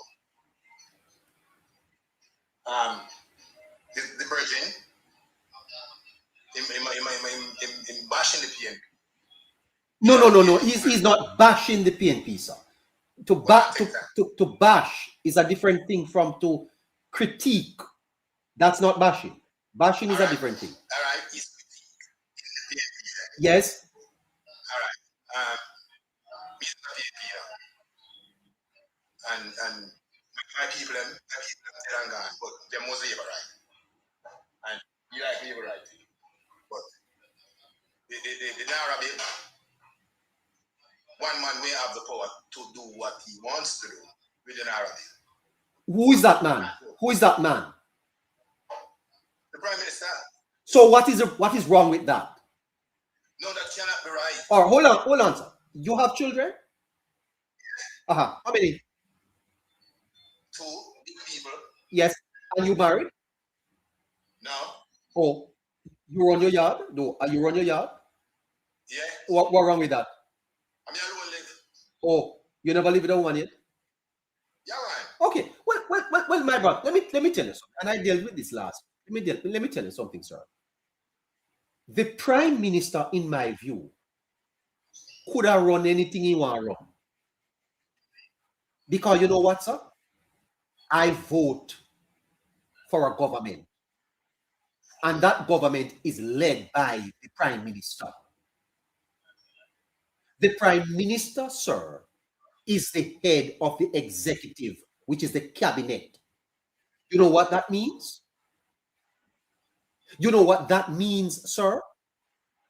That the Prime Minister tomorrow can fire the Finance Minister, replace the Minister of National Security. The Prime Minister has awesome power, you know, sir. Already, the Prime Minister can do, tomorrow morning they could call a state of emergency. And there are several other things that the Prime Minister can do by virtue of the fact that he is the head of the executive. He can take bills to Parliament, change laws. Mind you, they have to pass through certain legislative process. We run what is called, sir, a democracy. And under that democracy, there is the separation of powers. You have the judiciary, you have the legislature, which is Parliament, and you have the executive. The executive has awesome powers. Already, sir, if the Prime Minister wanted to abuse power, he could. Understand that. NaRRA gives him no more power than he already has, you know. You know, he's in charge of the National Housing Trust, several boards. Tomorrow morning, you could wake up and hear that we have a new Minister of Health, you know, sir. We have a new Minister of Transport. Tomorrow morning, you could wake up and hear that the Prime Minister has decided to scrap the Minister of Energy. It's no more. Prime Minister has that power. So what you're talking about? More. Never. Since he was responding to something I said, let me respond to him. You know, it is a little bit mysterious sometimes, and that's why I'm in a position with me. You know, and those who listen to me, them know. Them know my positions. But since he's here already, let me respond to you. And let me take in about 5 deep breaths so I can be as calm as possible. Now, it is rather. But answer the question, protecting about the Prime Minister's power, because I think it's a concern. And that's what I got neighbor. Yes. I got answer it or me plan to answer it. Now, it's rather strange that this man say if it's not a PNP, but all of the Kool-Aid the PNP share out, him drinking. Because a PNP talking point that power is too centralized with the Prime Minister. Now, why is the PNP saying that?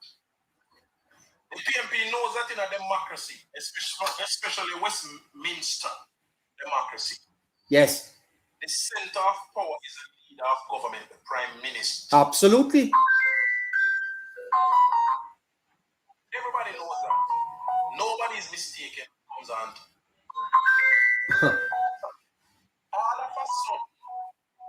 All of a sudden, because the PNP don't want Andrew Holness to develop Jamaica because it's going to make them lose another election. All of a sudden, too much power is with a Prime Minister. And you see, let me tell you something. I'm tired of talk. Especially men. We mustn't drink Kool-Aid. We have stoppage of water. Okay? We mustn't drink Kool-Aid. No. Let me move on. The same Andrew Holness that have done more in 10 years than the PNP did in 8.5 years. The PNP not do nothing in 8.5 years, you know. Andrew Holness have done in 10 years to develop Jamaica more than the PNP did in 18.5 years. And guess what? The PNP's 18.5 years is under 3 Prime Minister. And they don't do one God Almighty thing. Andrew Holness in 10 years have done more than all of them. When Andrew Holness said why the Constant Spring Road to make it 4 lane, 2 lane up and 2 lane down, the same PNP complained, Lord God, man, this is another thing, say a bull buck and up, you can't carry about much of people's life. Constant Spring down, everybody don't love the road. When Andrew Holness said I do ugly park road, 2 lane down, 2 lane up, the same PNP them complain. Someone are thinking powerful, man, in theater. Now everybody drive from ugly park road with ease. When Andrew Holness decides to build over a bridge over 3 miles, the same nonsense again. I see that done. No problem. When Andrew Holness decides to build highway from here to Mandeville, same nonsense again. Yes. Over 2 years, everybody are drive free on the same highway. When Andrew Holness just came in 2016, he built a highway, Macfield, Ferris, straight through to Upper Anchovy, somewhere there in a bush from Westmoreland to Mobile. The same nonsense, how am I build a highway in a bush? It done so many years ago, everybody drive panic. Nobody not complain. Yes. The man to be a bypass almost finished. With the longest and tallest bridge in the English-speaking Caribbean. Everybody complain, no problem again. You know what I said, Thomas? And he decides, and listen, we're going to build a highway and put a toll money because PNP details they want to build a highway and put toll. Everybody have asked to complain. See the highway on the free. 30 minutes to Moran Bay and back.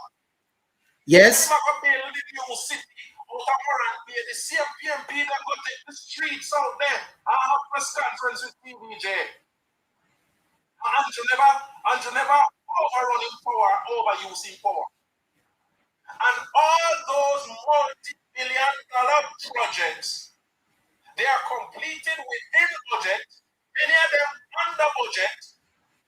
You know, you want to cost overrun, you want to money missing.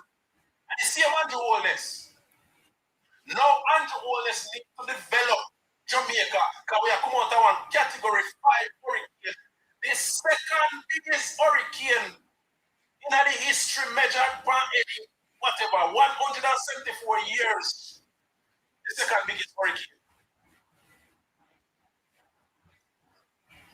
And he's now putting a plan together, a sensible structure to develop Jamaica.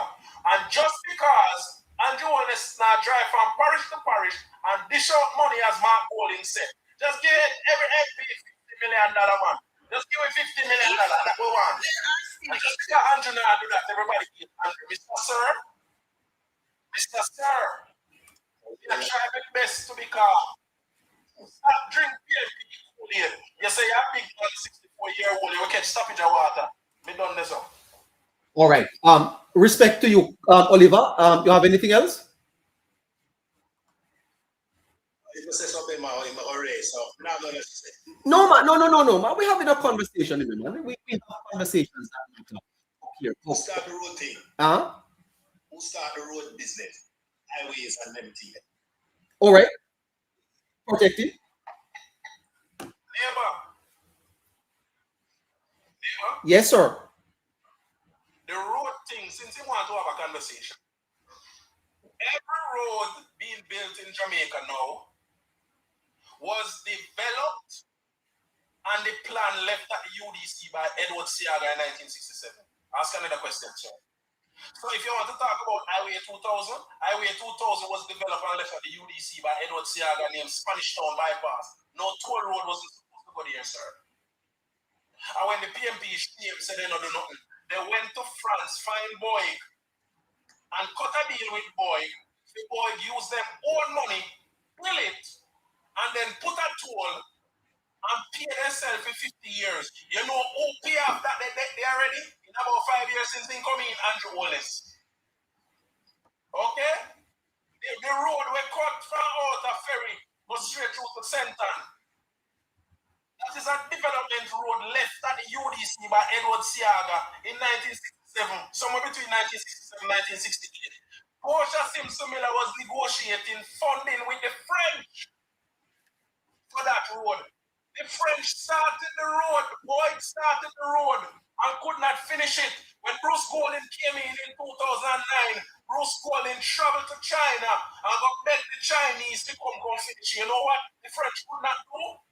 When they reached the hillside right across, much 1,000 meters across from Mount Rasa, the rocks that are up here could not hold the weight that they expected the road to carry. So every time they put up the base, it kept falling, it kept crumbling, everything just kept crumbling. And Bruce Golding bring in the Chinese them and cut a deal with the Chinese them, and the Chinese them build that road so we can drive on it today. And from Bruce Golding get the Chinese them in Jamaica from that. The Chinese them there Jamaica. I see. The road out of St. Thomas was a developmental road. Yes. That was left at the UDC by Edward Siaga in 1968, sir. You want to talk about roads? The continuation of the highway go right in a St. Elizabeth and Westmoreland now where Andrew Okiai go. And Jamaica Labour Party plans these are. Oh, you thought it was PNP because PNP spent that considerable amount of time in power. So there's no way the PNP did not have a plan. Everything the PNP was doing, I brushed them, got brushed them. Plans left at the UDC. You want to talk about the African Transport Center? You want to talk about the transport center that was supposed to be built downtown? The glory of the Caribbean it would have been. All of those plans are at the UDC done by Edward Siaga from 1967, 1968, sir. You want to talk about Coronation Market? That the PNP them did not finish? You want to talk about the starting of the market by Siaga and the PNP them shelf when they come to power? Because they must say, wasting money away, proper market district, the people. So that you can go and shop and the vendors can still comfortable bathroom facility to be used. That's what the PNP does, sir. Let us talk about Palisades Road. When the Jamaica Labour Party was building a 4-lane road to the airport. And when PNP came in 2012, what did they do? Take money off of the airport road. Oh my dear, they say I need to get out there. So and we spend the money to go build wall of the Euro Circle. I know the wall can't do $150 million done. Because you say I'm a PNP now. But you look like on the PNP coolie and you drink and you ask some question where on the PNP talking points, those are. And I think this is where I will tell you good night, sir. PNP All right. don't build anything, right? Only right Hold on. Developed Jamaica from 1944 when Jamaica got universal adult suffrage and Alexander Bustamante became the first premier.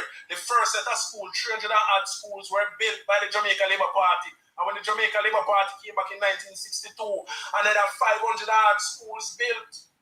Hold on for me. Hold on. 18 and a half years Hold on. in a power. Not to mention the 9 hospital them with JLP build. PNP don't build one hospital in Jamaica. Not one. They couldn't even draw the PN for the hospital them in Jamaica. The hospital them a drop down. Hold on for me, sir. Hold on for me.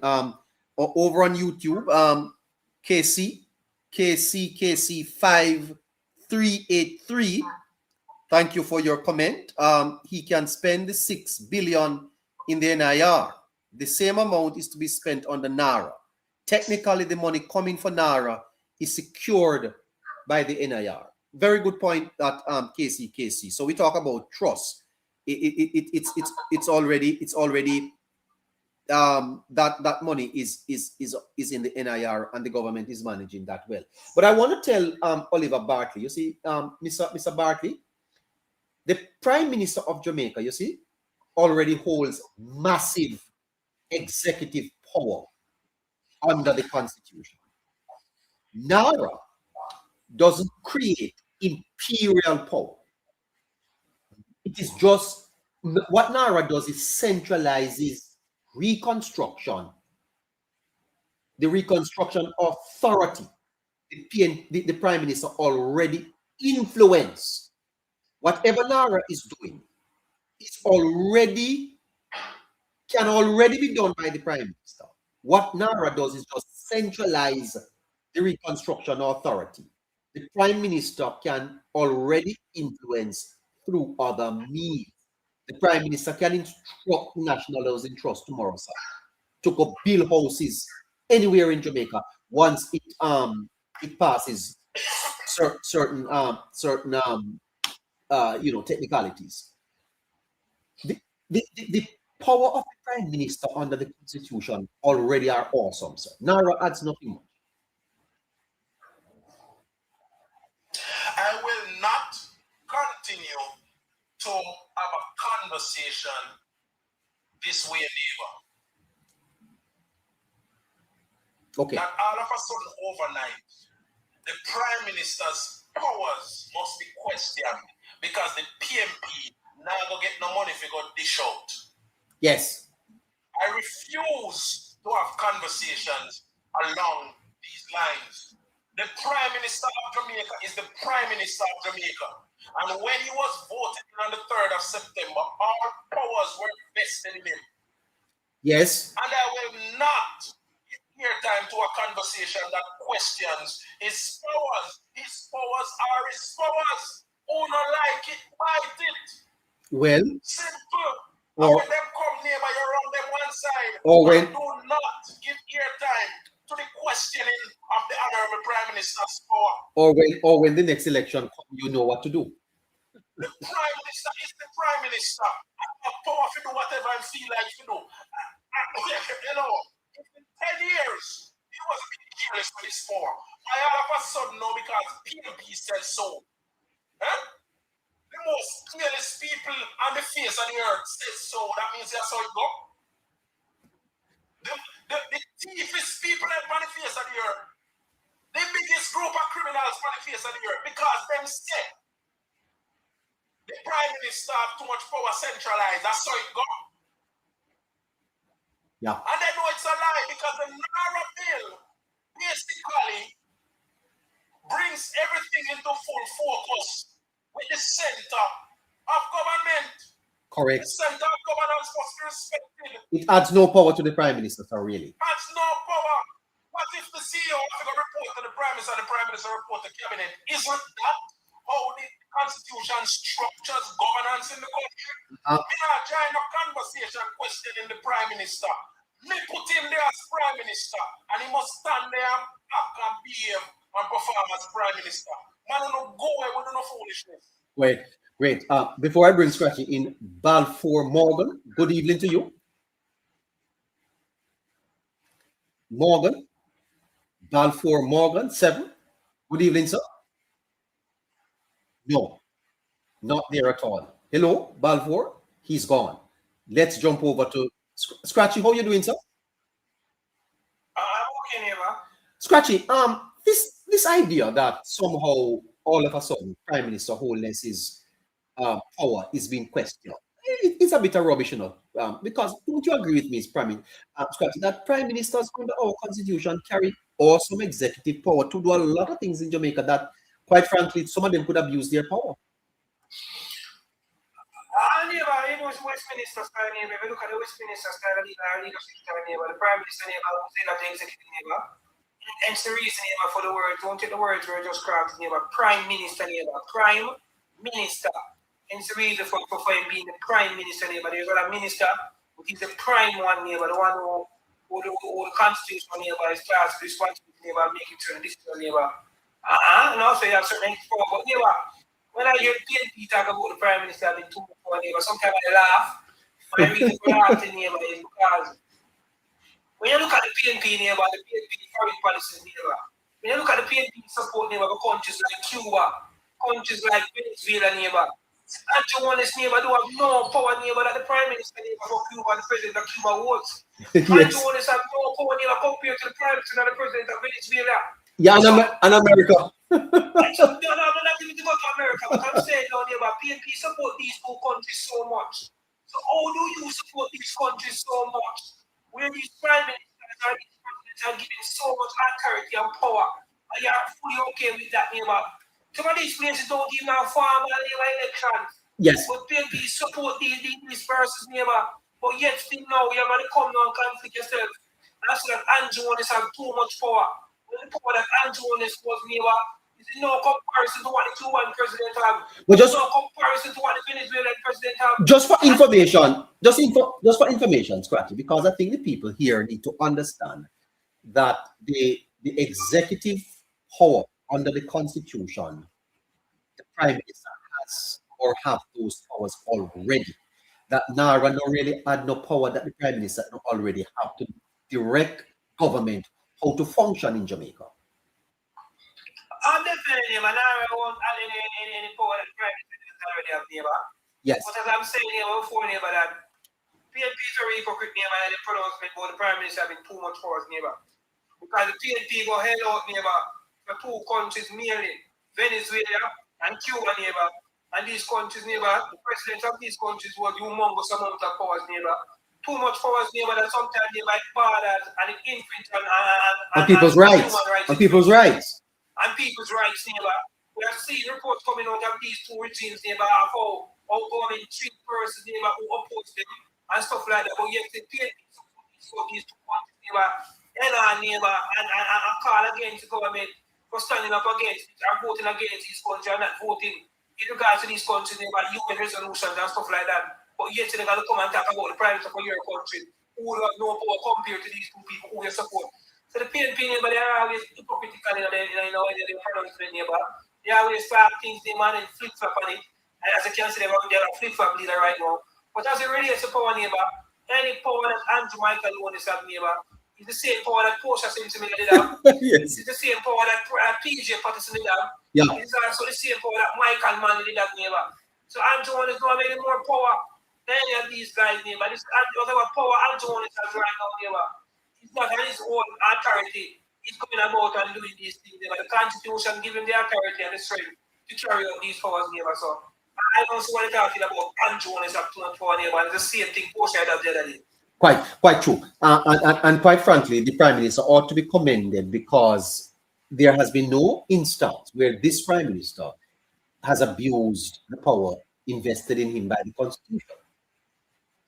Look at how he managed the country during COVID when he had awesome powers under the disaster risk management. And he did say that at that time during COVID, how he realized the awesome power that he had could basically lock down the country, and he was very judicious in how he used it. Scratchy. Definitely, because that's somebody's conscience, neighbor. That's somebody's conscience, neighbor. A man know, neighbor, that when you put so much power in a man, neighbor, it is not up to neighbor. It is up to the character of that man, neighbor. We command and discipline, neighbor, and push that power on the citizens, neighbor.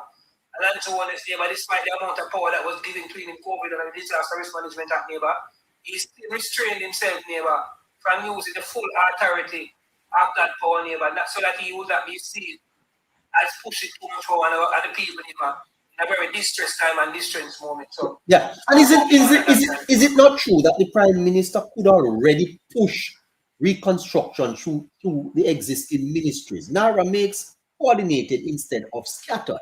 The Prime Minister can push it into the ministries. The budget of the government, the Prime Minister have awesome influence over that, Scrappy. I'm definitely neighbor. The Prime Minister has awesome influence over the budget neighbor. The budget is crafted neighbor. The Prime Minister knows they have to know what is going on exactly with the budget neighbor. The Prime Minister play a very key role neighbor because the Prime Minister is the young neighbor. When each ministries, agencies and departments neighbor send in their budget neighbor, the Prime Minister is the one neighbor by the executive law, we see at the cabinet, but the Prime Minister has ultimate power as to which projects are what are deemed neighbor as being priorities neighbor. Which one is given the amount of funding that is needed and where funding is cut off neighbor. Because it is his vision neighbor mostly that the cabinet is following neighbor. Because he's the head of the cabinet, he's the head of the executive, he's the prime minister. So it is his vision neighbor and his belief neighbor that the cabinet is following neighbor. And government technocrats and stuff like that neighbor. So definitely neighbor, the prime minister has a lot of powers. Okay. Come to the budget. Let me take you back now to the main theme tonight, Scratchy. Tribalism. Are you concerned, Scratchy, that 63 years after our independence, there was a time in Jamaica, Scratchy, when it was about the tribes? And if we are to be very honest, both parties.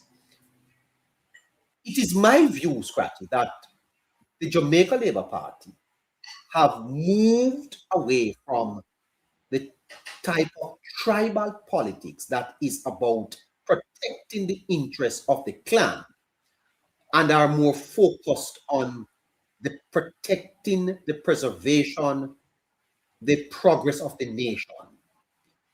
Does the no vote of the PNP not solidify the clan idea, which is rooted in political tribalism? Is the PNP not being tribalist in the no vote, the exclusive no vote? None broke with their party. Because even on the government side, you saw Mallahu Ford raising some objections. The PNP were at one in this no against reconstruction. Tribes strategy, they come to take, they steal, they're not into building. Does it not concern you that right now in Jamaica, we seem to have a political party and a tribe? Definitely neighbor. What I can say to say neighbor is that both political organizations neighbor, one time neighbor persons used to say that they are both the same neighbor. And we can attest to it neighbor that Jamaica Labour Party neighbor has definitely changed its stance neighbor. Its conduct its political affair neighbor. Neighbor, it is judged neighbor compared to in the past neighbor, how they used to practice their politics neighbor of the past compared to now. And we have definitely seen it reap them some form of success neighbor because they have won 3 consecutive elections, never done before neighbor in the history of the Jamaica Labour Party. And I think what I can say to say neighbor that victory is as a result of the change in policies that the party adapted. So I can definitely say that yes, neighbor, I have seen massive changes neighbor. And it is as a result neighbor, the Jamaica Labour Party led by Andrew Michael Nunes neighbor. Don't forget that. Andrew Michael Nunes is the one neighbor who kind of brought forward this change neighbor upon the Jamaica Labour Party neighbor. And it has brought them some form of success neighbor. Compared to the PNP neighbor, still stuck neighbor in the tribal warfare neighbor, still stuck in the tribal politics neighbor of their style that they use in the 70s neighbor. Still thinking that this is now 1980 way, this is 1970 way, 1970 way, not realizing neighbor that playbook is played out and redundant at this time, and that's no place in this new society neighbor. And that is why we have seen neighbor unprecedented as well neighbor. The People's National Party have never lost 3 consecutive elections before neighbor. So you can simply show neighbor that the Jamaica Labour Party has definitely made strides neighbor in their politics neighbor. They have changed the political landscape neighbor. When you look at the dirty politics or the dirty campaigning that was being carried out by the People's National Party in the last general election neighbor, and you look neighbor at the stance that the governing party took compared to the opposition neighbor, I believe the opposition wanted, the opposition embarrassed neighbor, because the style of politics were war of words, that was where the opposition wanted to take the campaign neighbor. And the Jamaica Labour Party neighbor with a world class or a master class campaign marketing strategy neighbor, they focus on the class neighbor. They didn't get distracted by the People's National Party. They stayed focused. They released their manifesto. They went out in the streets and handed out the booklets in regards to their achievement and stuff like that. So I believe that they were rewarded because they did not go for the youth, go in politics. No, a lot of our supporters as well are still that tribal nature. A lot of persons who support Jamaica Labour Party are still don't come to the realization that the Jamaica Labour Party they weren't pleased but the Jamaica Labour Party did not choose the same route as the PNP campaign in strategy and campaign style in terms of going tick for tat and in terms of being entertainers instead of keeping political rallies, they keep state show. So the Jamaica Labour Party they were focused, they were on point, they steered but they didn't get distracted. And the reason at the end of the day they came out victorious. Now you might look at me as much despite that the PNP still managed to gain 14 more constituencies compared to what they had. So they are now at 28. Yes, I must say that but we must also understand that in 2020, a lot of the PNP did not come out before we know the PNP they like this type of campaigning, they like the baga, they like the out of the bus, they like the up and down and the gyrating and all about and stuff like that.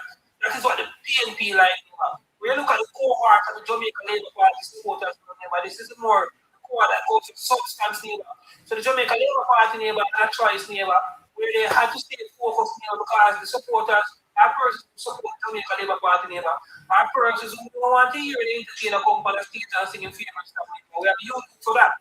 Persons want to hear what is the government policy, what is the government plan, and what are the government programs going forward, because I can tell you this, the upstanding part of our population, the population in Jamaica that made the changes, the population in Jamaica that has to do that of the country. Those population support the Jamaica Labour Party. The Jamaica Labour Party could not go out and play music and play a favorite entertainer come to any rallies and stuff like that. They had to stay on point, they had to stay focused because the demographic that was listening to them, I was rallying around them, was the one who can change across Jamaica. And that is the reason why we saw the Jamaica Labour Party come out victorious. No, if you look at it, look at the consequences. I always try to point out this here, all the consequences, all the consequences across the nation in Jamaica, whether they are rural or whether they are urban, moment that these constituencies have a high population of middle to upper class people, those constituencies are always won by the Jamaica Labour Party. You take their rights of constituency consideration, a constituency that has a part of upper St. neighbor, Barbican, Jackson, one neighbor. Juliet Cockburn play. Upper St. again, Radius, one neighbor. You can keep our finance minister neighbor. Kingston 6 neighbor. Kingston 6 is like the upper echelon of Jamaica to a certain level. When you look at the breakdown, not ready, the Jackson, not Jackson, the big hills, the upper Mona, all of those areas, Ligan, all of those areas, the Jamaica Labour Party want that. So every single constituency where there's a high population of middle to upper income class people, those persons came out and support Jamaica Labour Party in the last election, and that was as a result of the campaign that was run by Michael Mooney's and that dabbling in the dirt with the PNP, and that dabbling in the muck with the PNP. Yes. So you look at even constituencies like a road and Minecraft. Yes. And you say to yourself, how did Jamaica Labour Party win this one? Despite so much strong men down there, the strong man influencing that constituency could only go so far. It could go to the communities, strong man didn't have any influence in the gated communities, Yes. Strong man didn't have any influence on persons who didn't need a strong man to put on their pot, for a living. So those persons, in that constituency, where there's a pocket of in all of my Crawford constituency, there's a pocket, upper middle income class people in that constituency, and those are the ones who brought road of my Crawford across the finish line the election day, We look down there, Marley, Malawi, fought again, I stand to be corrected. But if you look at Marley, Malawi, Fort constituency, compared to all the other constituencies across St. James, Marley constituency is one neighbor that was a large amount of the population of the upper to middle income persons in the neighbor. And they all came out and voted for despite all going into the election. Things were really bad against Marley neighbors. They still came out victorious. Now, look at the constituencies where there is little to no upper middle class income communities, neighbor. The PNP one all of those constituencies, neighbor. Every single one of those, neighbor. The 14 constituencies that the PNP one, neighbor. I can tell you, neighbor, that 30,000 upper middle class income people don't live in these 14 constituencies. 14 constituencies, neighbor, combined together. The PNP neighbor knows their base, neighbor. They know that their base don't want to read no manifesto, neighbor. They know that their base don't keep on no message that is coming out. That's why these guys will come and say, time come, and everybody run with it, neighbor, because they know their base that they are going over, neighbor. It is not the base that want to read the achievement. It is not the base that want to hear anything about the economy. It is a base, neighbor, that all they want to hear, neighbor, is empty promises, neighbor, and brown envelope will be running. That is what they believe in, and that is what they strive on. Jamaica Labour Party, neighbor, to the neighbor. Because the persons who support the Jamaica Labour Party are persons who have certain voice, are certain who have certain financial strength, neighbor, and the one should fail and not act accordance, neighbor. These persons will pull their support. And in the election, neighbor, you need upper middle class as much as you need the lower class. And the Jamaica Labour Party want that unprecedented third term because the upper middle class, neighbor, came out in support of them. And I was very happy for that, neighbor. I can tell you, neighbor, Jamaica Labour Party and the PNP is not the same, neighbor. Jamaica Labour Party has to campaign different. They have to carry themselves different. They have to speak different, neighbor, because the demographic group, neighbor, that support them has the power, neighbor, to can hold them accountable and has the power, neighbor, to talk, neighbor, and take away their support from them. And they don't want that. So they have to act, neighbor, in a way that is in the best interest of Jamaica and Jamaica. However, an opposition party, neighbor, who don't care about nothing, because they know that people, large population that support him, neighbor, is the group, neighbor, that don't care about anything that has to do with the economy, don't care about the advancement of Jamaica. That's why the opposition can boldly go and reject and vote against NaRRA, neighbor, and don't face any form of rebuttal from them supporters, don't face any form of attack from them supporters, neighbor, because that is what they are about, neighbor. Anti-development, neighbor. And they've always chosen destruction over construction. Wow. Okay. Well, that's fantastic to hear from you, as usual. Let's jump over to YouTube though, where we have member Enriquez. Good evening to you, member Enriquez. Good evening, neighbor. Good evening, Scratchy Caroline, other guests, and neighbor rights, YouTubers, everybody. Have a good day. Hearing Harry. Good evening, Harry. Hearing me, neighbor?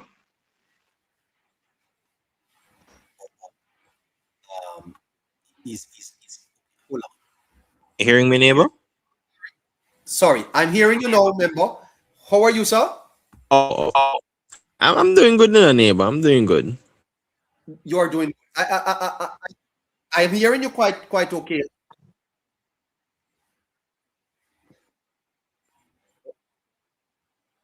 Go ahead, neighbor. I'm hearing you. I don't know. There's an echo. There's an echo. There's an echo. I hope that Harry's hearing me. Go ahead, Harry. I'm hearing you loud and clear, neighbor. You're hearing me loud and clear. Okay. Thank you. All right, Harry. By the way, let me tell my YouTubers that there are some information going across your screen. Let me see if I can get that information up. The viewers on YouTube are encouraged to join the membership, to subscribe to the channel, and to check out the Hello Neighbor store. So go to the Hello Neighbor store and check that out. Also, you may encourage, well, I'm going to encourage them to to send super chat. Yeah, your super chat will be read live on air. All right, so membership subscription, merch information, that information is going across your screen now. Please go to the Hello Neighbor store and check out what is happening over there. All right, member Harry, welcome again, sir. Always good to be here, neighbor. Yeah, member, the topic tonight, tribe or country. Member Harry, you're a young man, and as you look on the debate in the parliament, member, how does it come across to you looking at both of these parties, member, do you feel that the tribalism is once again predominant in this debate? Well, there's always tribalism in Jamaica's culture and a neighbor, right? Specifically in the political arena. People who are die-hearted and call themselves die-hearted this or die-hearted that. And as such, people always have the political lines being drawn no matter what. But I think what has, been shown in both houses of the parliament is a lot more distasteful than what we've come to know. It is a new in modern political things, right? In terms of how the politics have changed. We should not be having this high level of tribalistic behavior and tendencies being radicalized throughout parliament, especially at a time like this that calls for more unity, a unification in how to get the country to move forward. And that in itself, neighbor, can do great harm to this recovery process. Because when you look at it, it can hurt in terms of the reconstruction when it comes on to the national planning. You know, which communities, how they come together, the continuity of various projects, right? How do we shape these projects, sorry. Now, it can cause what I would say it's a polarized effect, neighbor, where when you look at it, you see the opposition, for example, they may see something, a project being passed, and they're not satisfied with the amount of recovery activities that are being done in their area. And as such, them block road, they go ahead and they put up a fight, they stall projects, because people need to understand that NaRRA answers to parliament, as an oversight, and that is where projects are decided on. And with this tribalistic view that we're seeing, no, it simply means that the opposition can always stall these projects before they even get off the ground. And that doesn't hurt those who are in parliament. It hurts Jamaica, and it hurts Jamaicans who are in need of this recovery process. Right? So it can cause grave harm, neighbor, and we're dealing with climatic issues in a neighbor. So it's not just Yes. about speed when it comes on to this. And when you delay something like that, it hurts, because we have to also be preparing for disasters to come. And if you're going to argue over what I've seen naturally in our process, which party get how much people for work on site? You have 10, me have 6. No work can go on. And when you Yes. look at that in a neighbor, it moves the meter from competence. Because the truth of the matter is, we should not be seeing color when it comes down to this recovery, because it's a nationalistic view that we should have. But again, because people are so tribalistic in their ears, the die-hearted comrades and so on, they're hungry for what they're used to, because what they're used to has changed over the last 3 terms, over the last decade. So the some people may say the handout government and so on is a thing of the past. And as such, now you have to show your competency. And a lot of times, neighbor, you won't have an equity when it comes on to that, because if it so happens that, for example, an area A is being reconstructed, and it just so happened that Labour Party have 5 man that is more qualified, you give them the job because of competence, not because of party colors, and you want to have that equity in terms of numbers. It has to be equity in terms of deliverables, right? Yes. Because at the end of the day, NaRRA will be judged by results and by nothing else. And this is how the tribalistic view can hurt it when it comes on to that.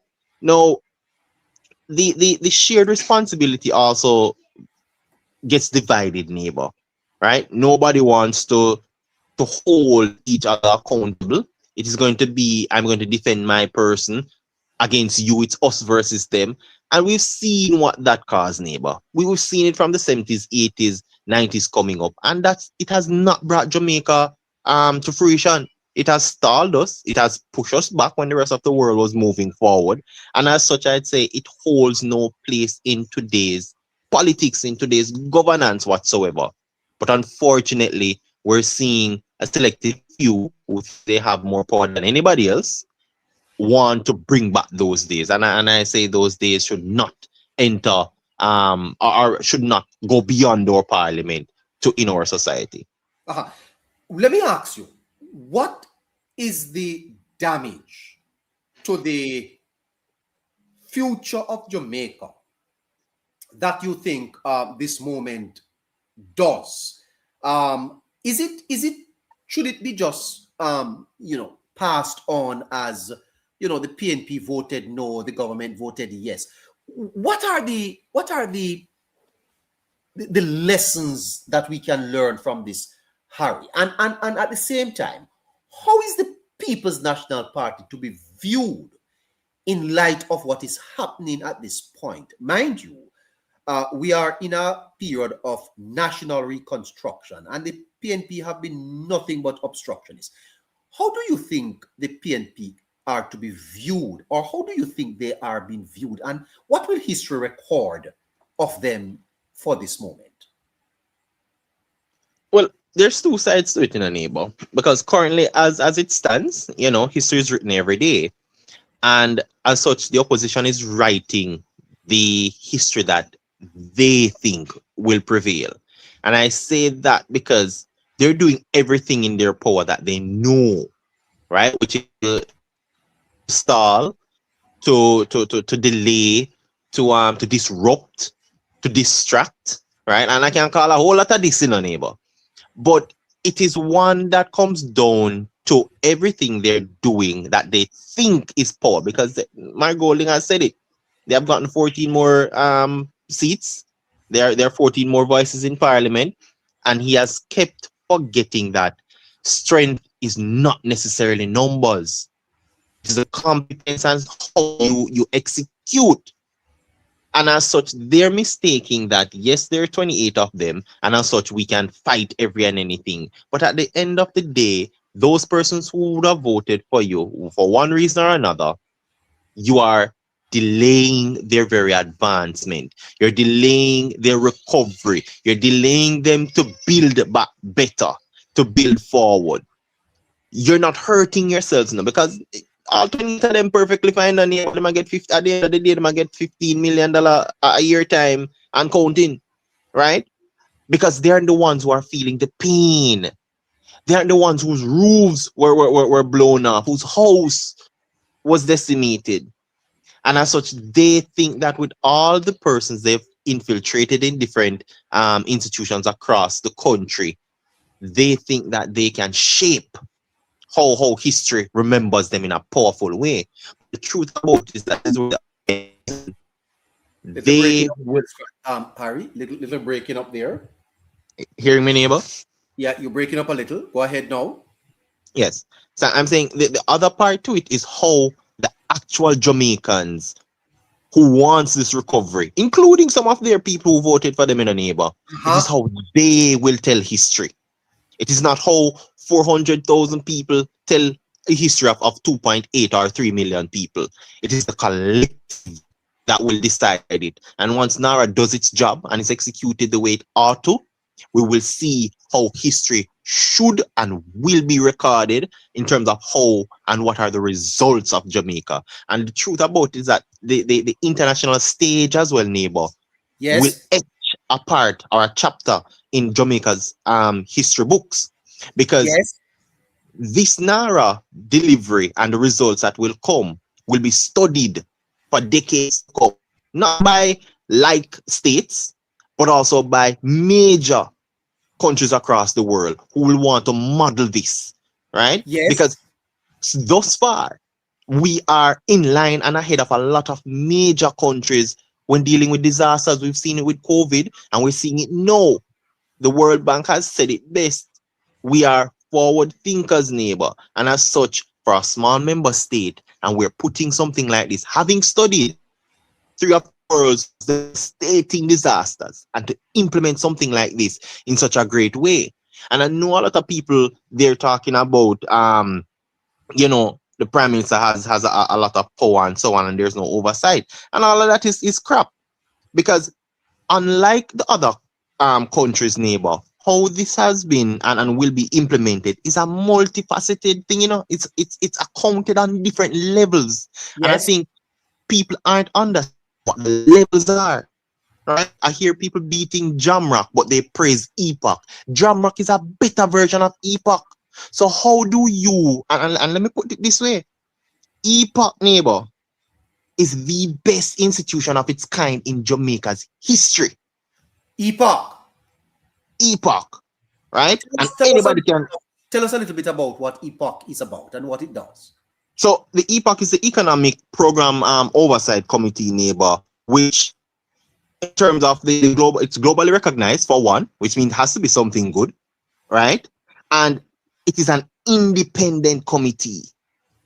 So, and I love the fact that Mr. Duncan spoke about it in the Senate last Friday to let the people know that it was not a political committee, but an independent body. It wasn't brought out because of any JLP or any PNP or the IMF at that. EPA could have been created without any of those parties or IMF. Now, the EPAC's authority, neighbor, is actually not legislative. Let me make people understand that. So it is a social consensus among the members who are taken from different areas in society that come together to actually handle the macroeconomic transformation of Jamaica. Now, when we speak of it, it handles the fiscal aspect of Jamaica, neighbor, and this bred through the financial institutions, right? Yes. And the financial sector of Jamaica. And if EPOC can do such a great job, and Jamrock is modeled from it, and a better version of it, which is also independent, because I always have to say it, the opposition will have somebody on it, the government will have somebody on it, the private sector will have somebody, and so on and so forth. These persons will oversee all of what is happening. They have full right to do so, because we've seen that you don't need legislation when it comes down to this version to ensure that we have coherence and that we have compliance. Because remember, EPOC is globally recognized and is globally accepted. The IMF passed EPOC to neighbor. It is because of EPOC why we deliver, part of why we deliver under that IMF deal. So if we model EPOC with work, why is it that people are saying there aren't oversight? In fact, I think they fail to understand, because I said it, it's multifaceted. It comes in different levels. Now, when you look at it, neighbor, overall, NaRRA will be accountable to cabinet. And the Prime Minister is accountable to cabinet, which is parliament, just the same, right? Any plans and projects that are being done are agreed upon in parliament. So it is not one where the minister goes along in a room and says, this is the project me I do and nobody can tell me nothing. No. And one of the beautiful things about it as well, neighbor, the financial oversight aspect of it, the accounts are audited, must be audited annually.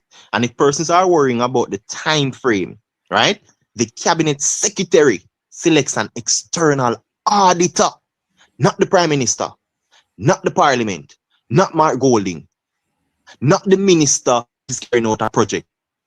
The secretary goes for external auditor. That's oversight. So when they talk about Andrew Holness having all this power, it is nonsense. But when you look at even going further, neighbor, right? All the accounts, when it comes down to the Auditor General, this is different from the external auditor, The Auditor General has no statutory when it comes down to holding back. He or she, I know it's a she now, but if it changes, he or she has full access to every document and every account that comes through NaRRA. That is oversight. And she won't be doing it every 6 months, every 3 months. It's on the go, every and anything that goes through. So I don't see why people saying, oh, there's no oversight and this one man have all this power. This is nonsense, neighbor. Yes. Right? No. If you want to look at it as well, the CEO can be fired, neighbor, if any mishaps happen, and he will also answer to parliament because he has a review to do too. So if the job is being done and it's not being done according to the books, he can be fired and be held accountable just the same. Now, these are oversights, and a lot of oversights are within our already existing structures. So I don't get it why people think that. In fact, NaRRA still is accountable to the PAC neighbor and the PAC, right? Which is chaired by the opposition, by the way, unless them don't trust themselves and the people don't trust them. There's also where they have to ensure that they commit and they uphold the integrity commission, right? They have to abide by all of those rules and regulations. So when people are going to say this and that, and they have to understand the multifaceted, the different levels as to what NaRRA does and the areas that hold them accountable. If you don't understand, just say you don't understand. But don't run with this narrative. This is where knowledge is key and ignorance is not bliss, because it can cost you your own recovery. So it's better you to be in the know and stop regurgitating information and run with it. It's not that time. You get the information, and if you don't want information, then you stay out of the recovery. But don't try come with your ignorant self when it comes on to this issue and want to impart it as if it is fact. How you feel don't matter. This recovery has to be done, and has to be done through NaRRA, because we've seen it. It is not just $6.7 billion US that is at stake, neighbor. There are, because NaRRA will be crowding in other projects.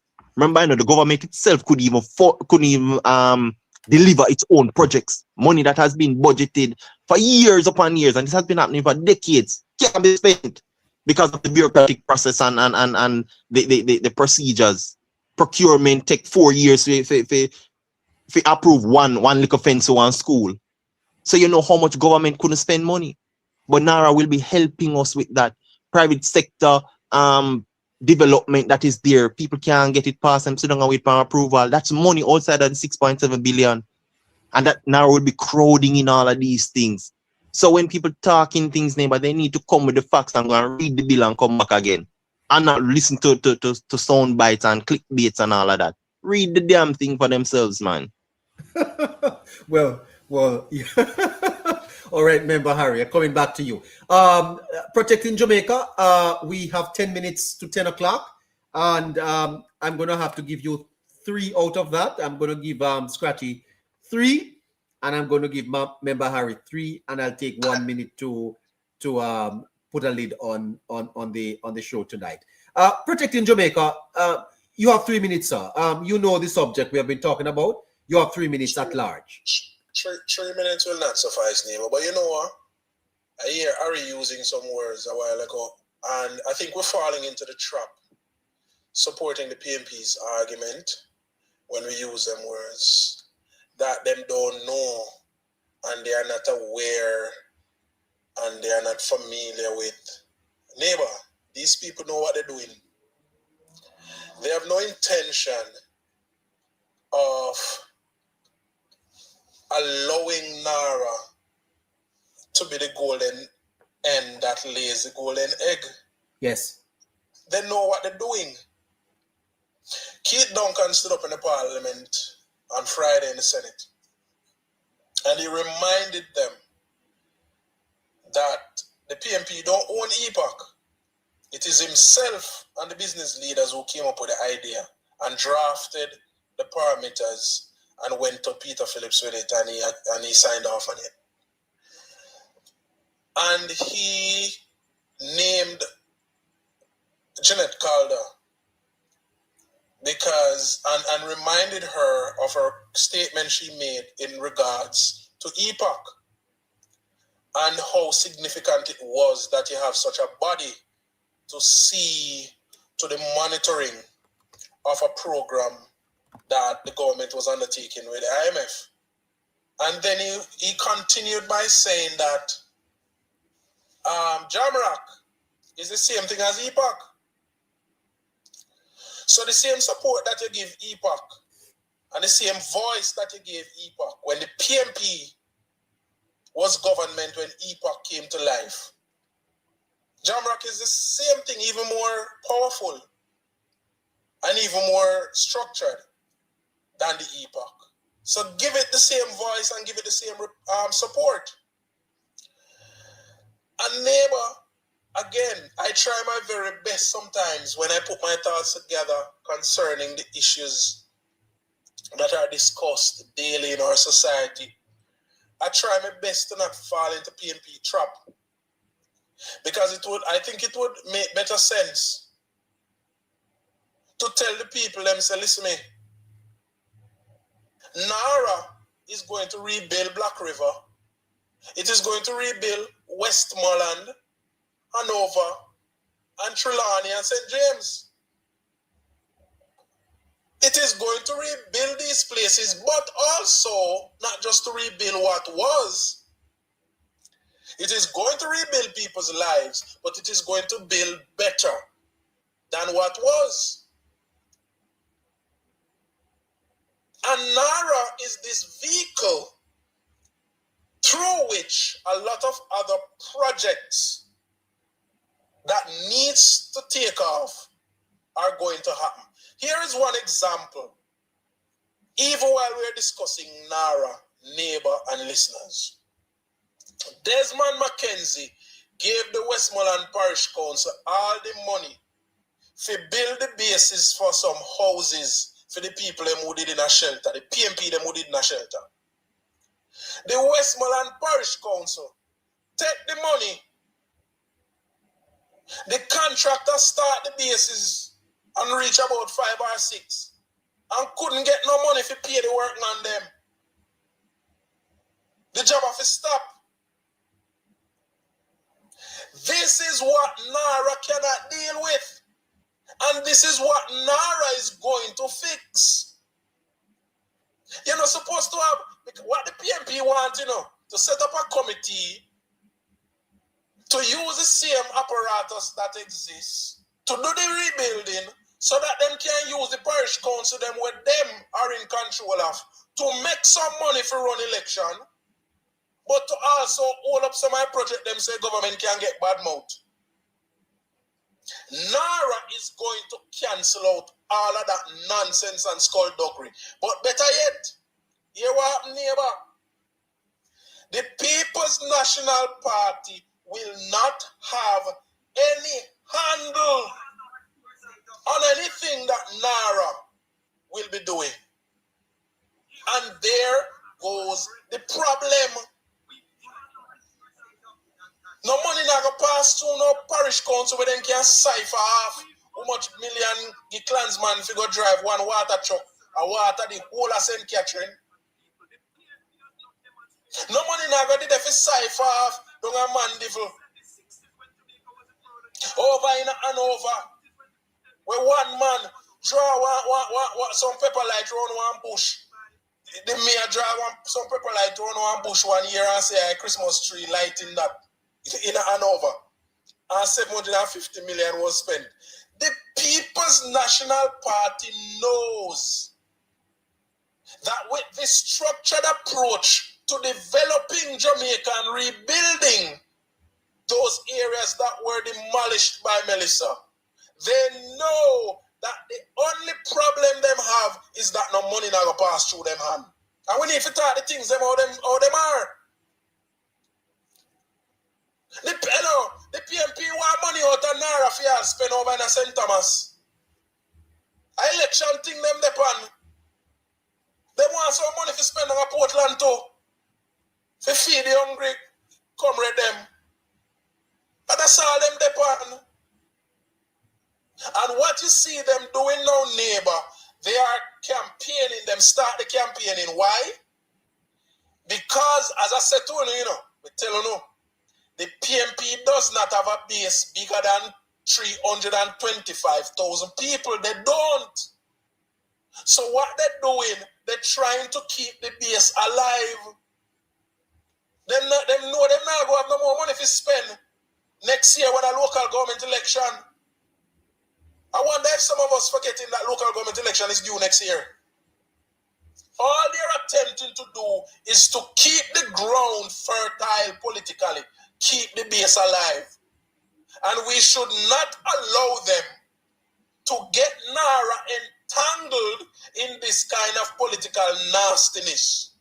NaRRA is here to rebuild, to build forward, and to build more resilient the parts of Jamaica that was ravaged by this hurricane. And I will not walk into them trap and follow them in espousing any argument or any position that says that them not understand and them not get this, and them very well understand what they are doing. And the Jamaica Labour Party need to understand that they understand what they are doing and prepare a set of counter arguments that helps the people to understand what the PNP is doing and what NaRRA will be doing. Good night to all patriotic Jamaicans. Thank you so much to Protecting. Over to you now, my friend from Canada. I hope your heart is feeling a little better tonight.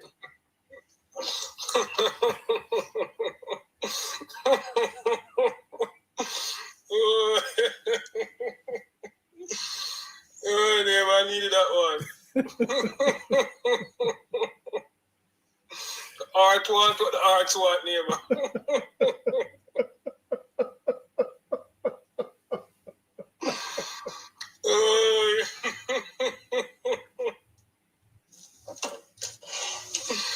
So what you say now, neighbor? Well, I'm just asking you for your closing comments until 8 o'clock tomorrow, sir. Well, in my closing, neighbor, you know my thing, neighbor. I will just always say, neighbor, that well-thinking Jamaican just continue to come out and push the government points, push the good thing that we know the government is doing. Continue to highlight the good of the government, you know. Continue to spread the good word of NaRRA with your friends, family members, and even your siblings who are in schools, neighbor. As I always say, neighbor, I believe that, neighbor, we might be a part of the generation, neighbor, that conceptualized NaRRA, neighbor, and saw the passing of the NaRRA bill, neighbor. But there's a younger demographic group, neighbor, that is coming up, neighbor. That next election, neighbor, I always say we'll be calling up on this group, this cohort group, neighbor, the 16-year-olds, neighbor, Yes. the 15-year-olds, the 17-year-olds, neighbor, who are currently in high school. These are the persons, neighbor, who will be asked, neighbor, to come as first-time voters in the next general election, neighbor. So I think, neighbor, it would make perfect sense if we give this group, neighbor, a full understanding of what NaRRA is from now. Don't wait until 2030, neighbor. Correct. You have to be going over it again and trying to acknowledge and trying to explain to persons what NaRRA is. I expect, neighbor, that with NaRRA, that the launching of NaRRA, I expect, neighbor, a massive public campaign, neighbor. When I say massive, neighbor, massive public campaign, neighbor. And our public buses, neighbor, NaRRA. And everywhere singing on the billboards across the island, neighbor, it's all about NaRRA. Paraphernalia with NaRRA, neighbor. Branding, shirts, caps, key rings, stuff like that, neighbor. Pushing NaRRA, neighbor. Yes. And that's a public education, neighbor, because sometimes we often see public education, neighbor, is where these guys just find a media house, neighbor. Flood this media house with millions of dollars, neighbor. And ask this media house, neighbor, to carry out ads and stuff like that, neighbor. Yes, that still has some form of thing in our society. Yes, they still need it for that. But the main public campaign, neighbor, should be one, neighbor, that targets our institutions, neighbor. And the main institution that I would target, neighbor, is our schools. Yes. You know? And I would ask the government, neighbor, to also be creative, neighbor, in the persons who are asked to be the ones, neighbor, who go to these schools, neighbor, and carry out the message, you know? See if we can find creative ways to use influencers, positive influencers, neighbor.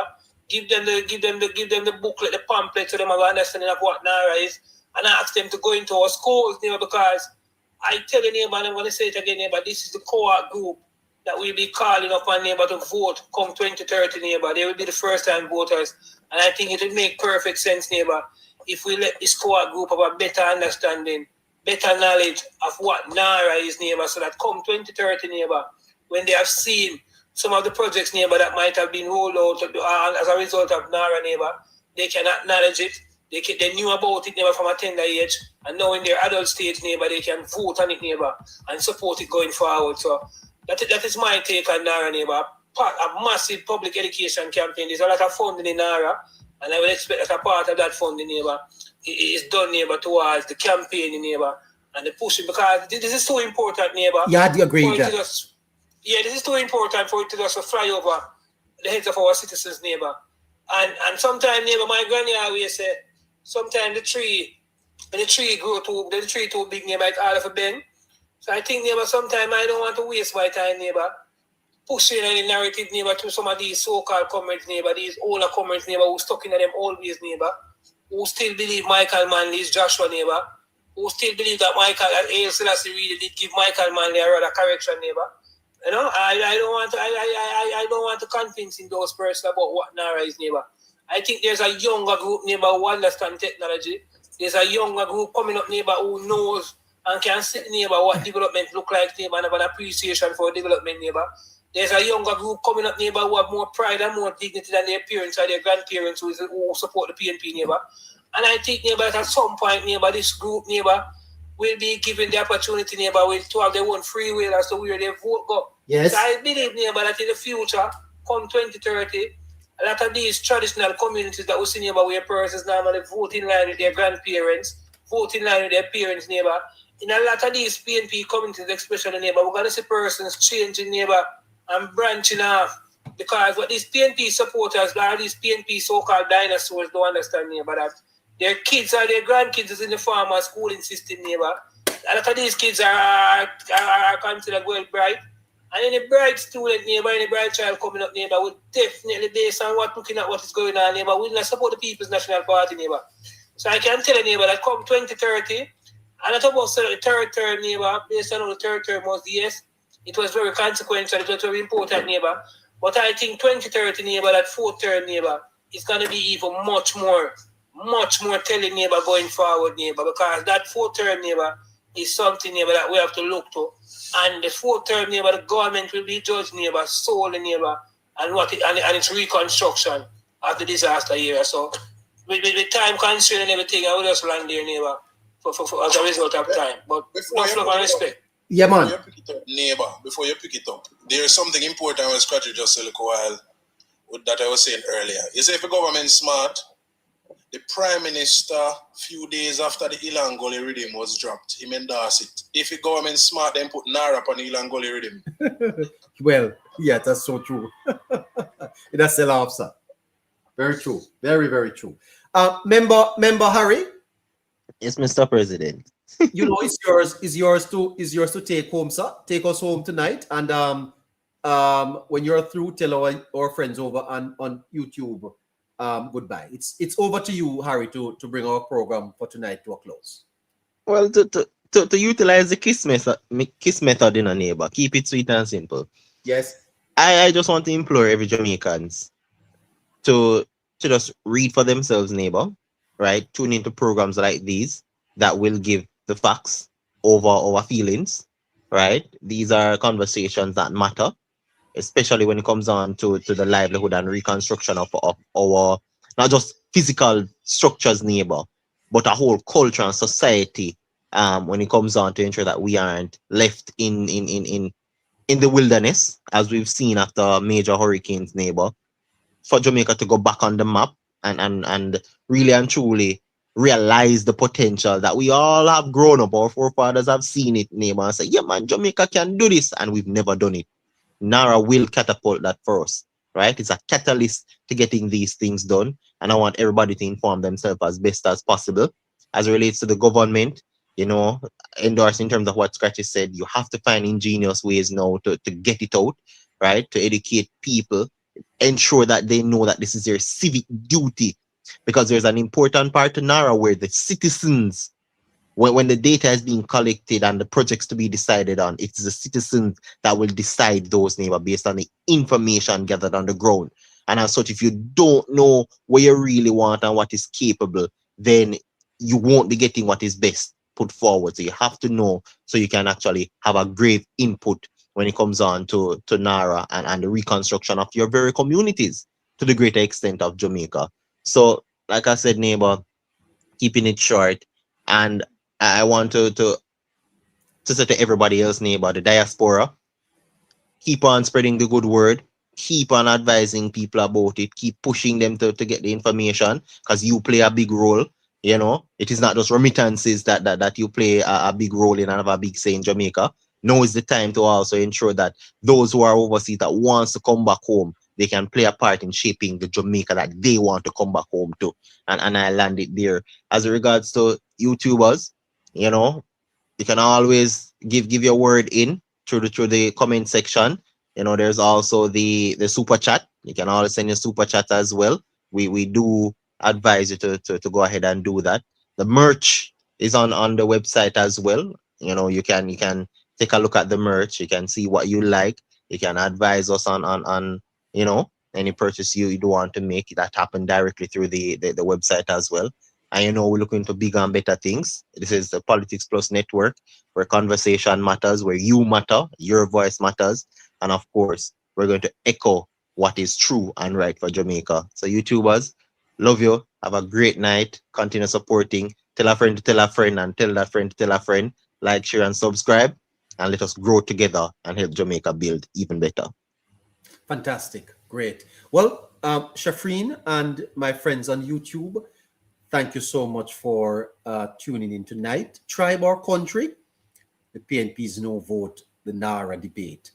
I think there's no bigger story in Jamaica at this time, and therefore we're gonna have no choice unless there are other breaking news tomorrow to continue this discussion on NaRRA. In the meantime, we invite you, if you are on TikTok, to join us tomorrow morning at 8 o'clock, 8 a.m. for Live at 8 with Hello Neighbor and Caroline. We go from 8 until 10 o'clock. In the meantime, want to wish for all of you a fantastic night. Thank you to the team, and thank you to the listeners. Thank you to the contributors. And just to remind you that if you are thinking about supporting us and you want to know how, well, if you're on YouTube, the Zelle account is going across your screen right now. And if you are on TikTok, well, you know we have a Cash App, and we also have a Zelle account, 954-635-8732. That's 954-635-8732. Until we catch up with you at 8 a.m. tomorrow, have yourselves a fantastic night. And thank you so much for tuning into this, your favorite primetime program, the Hello Neighbor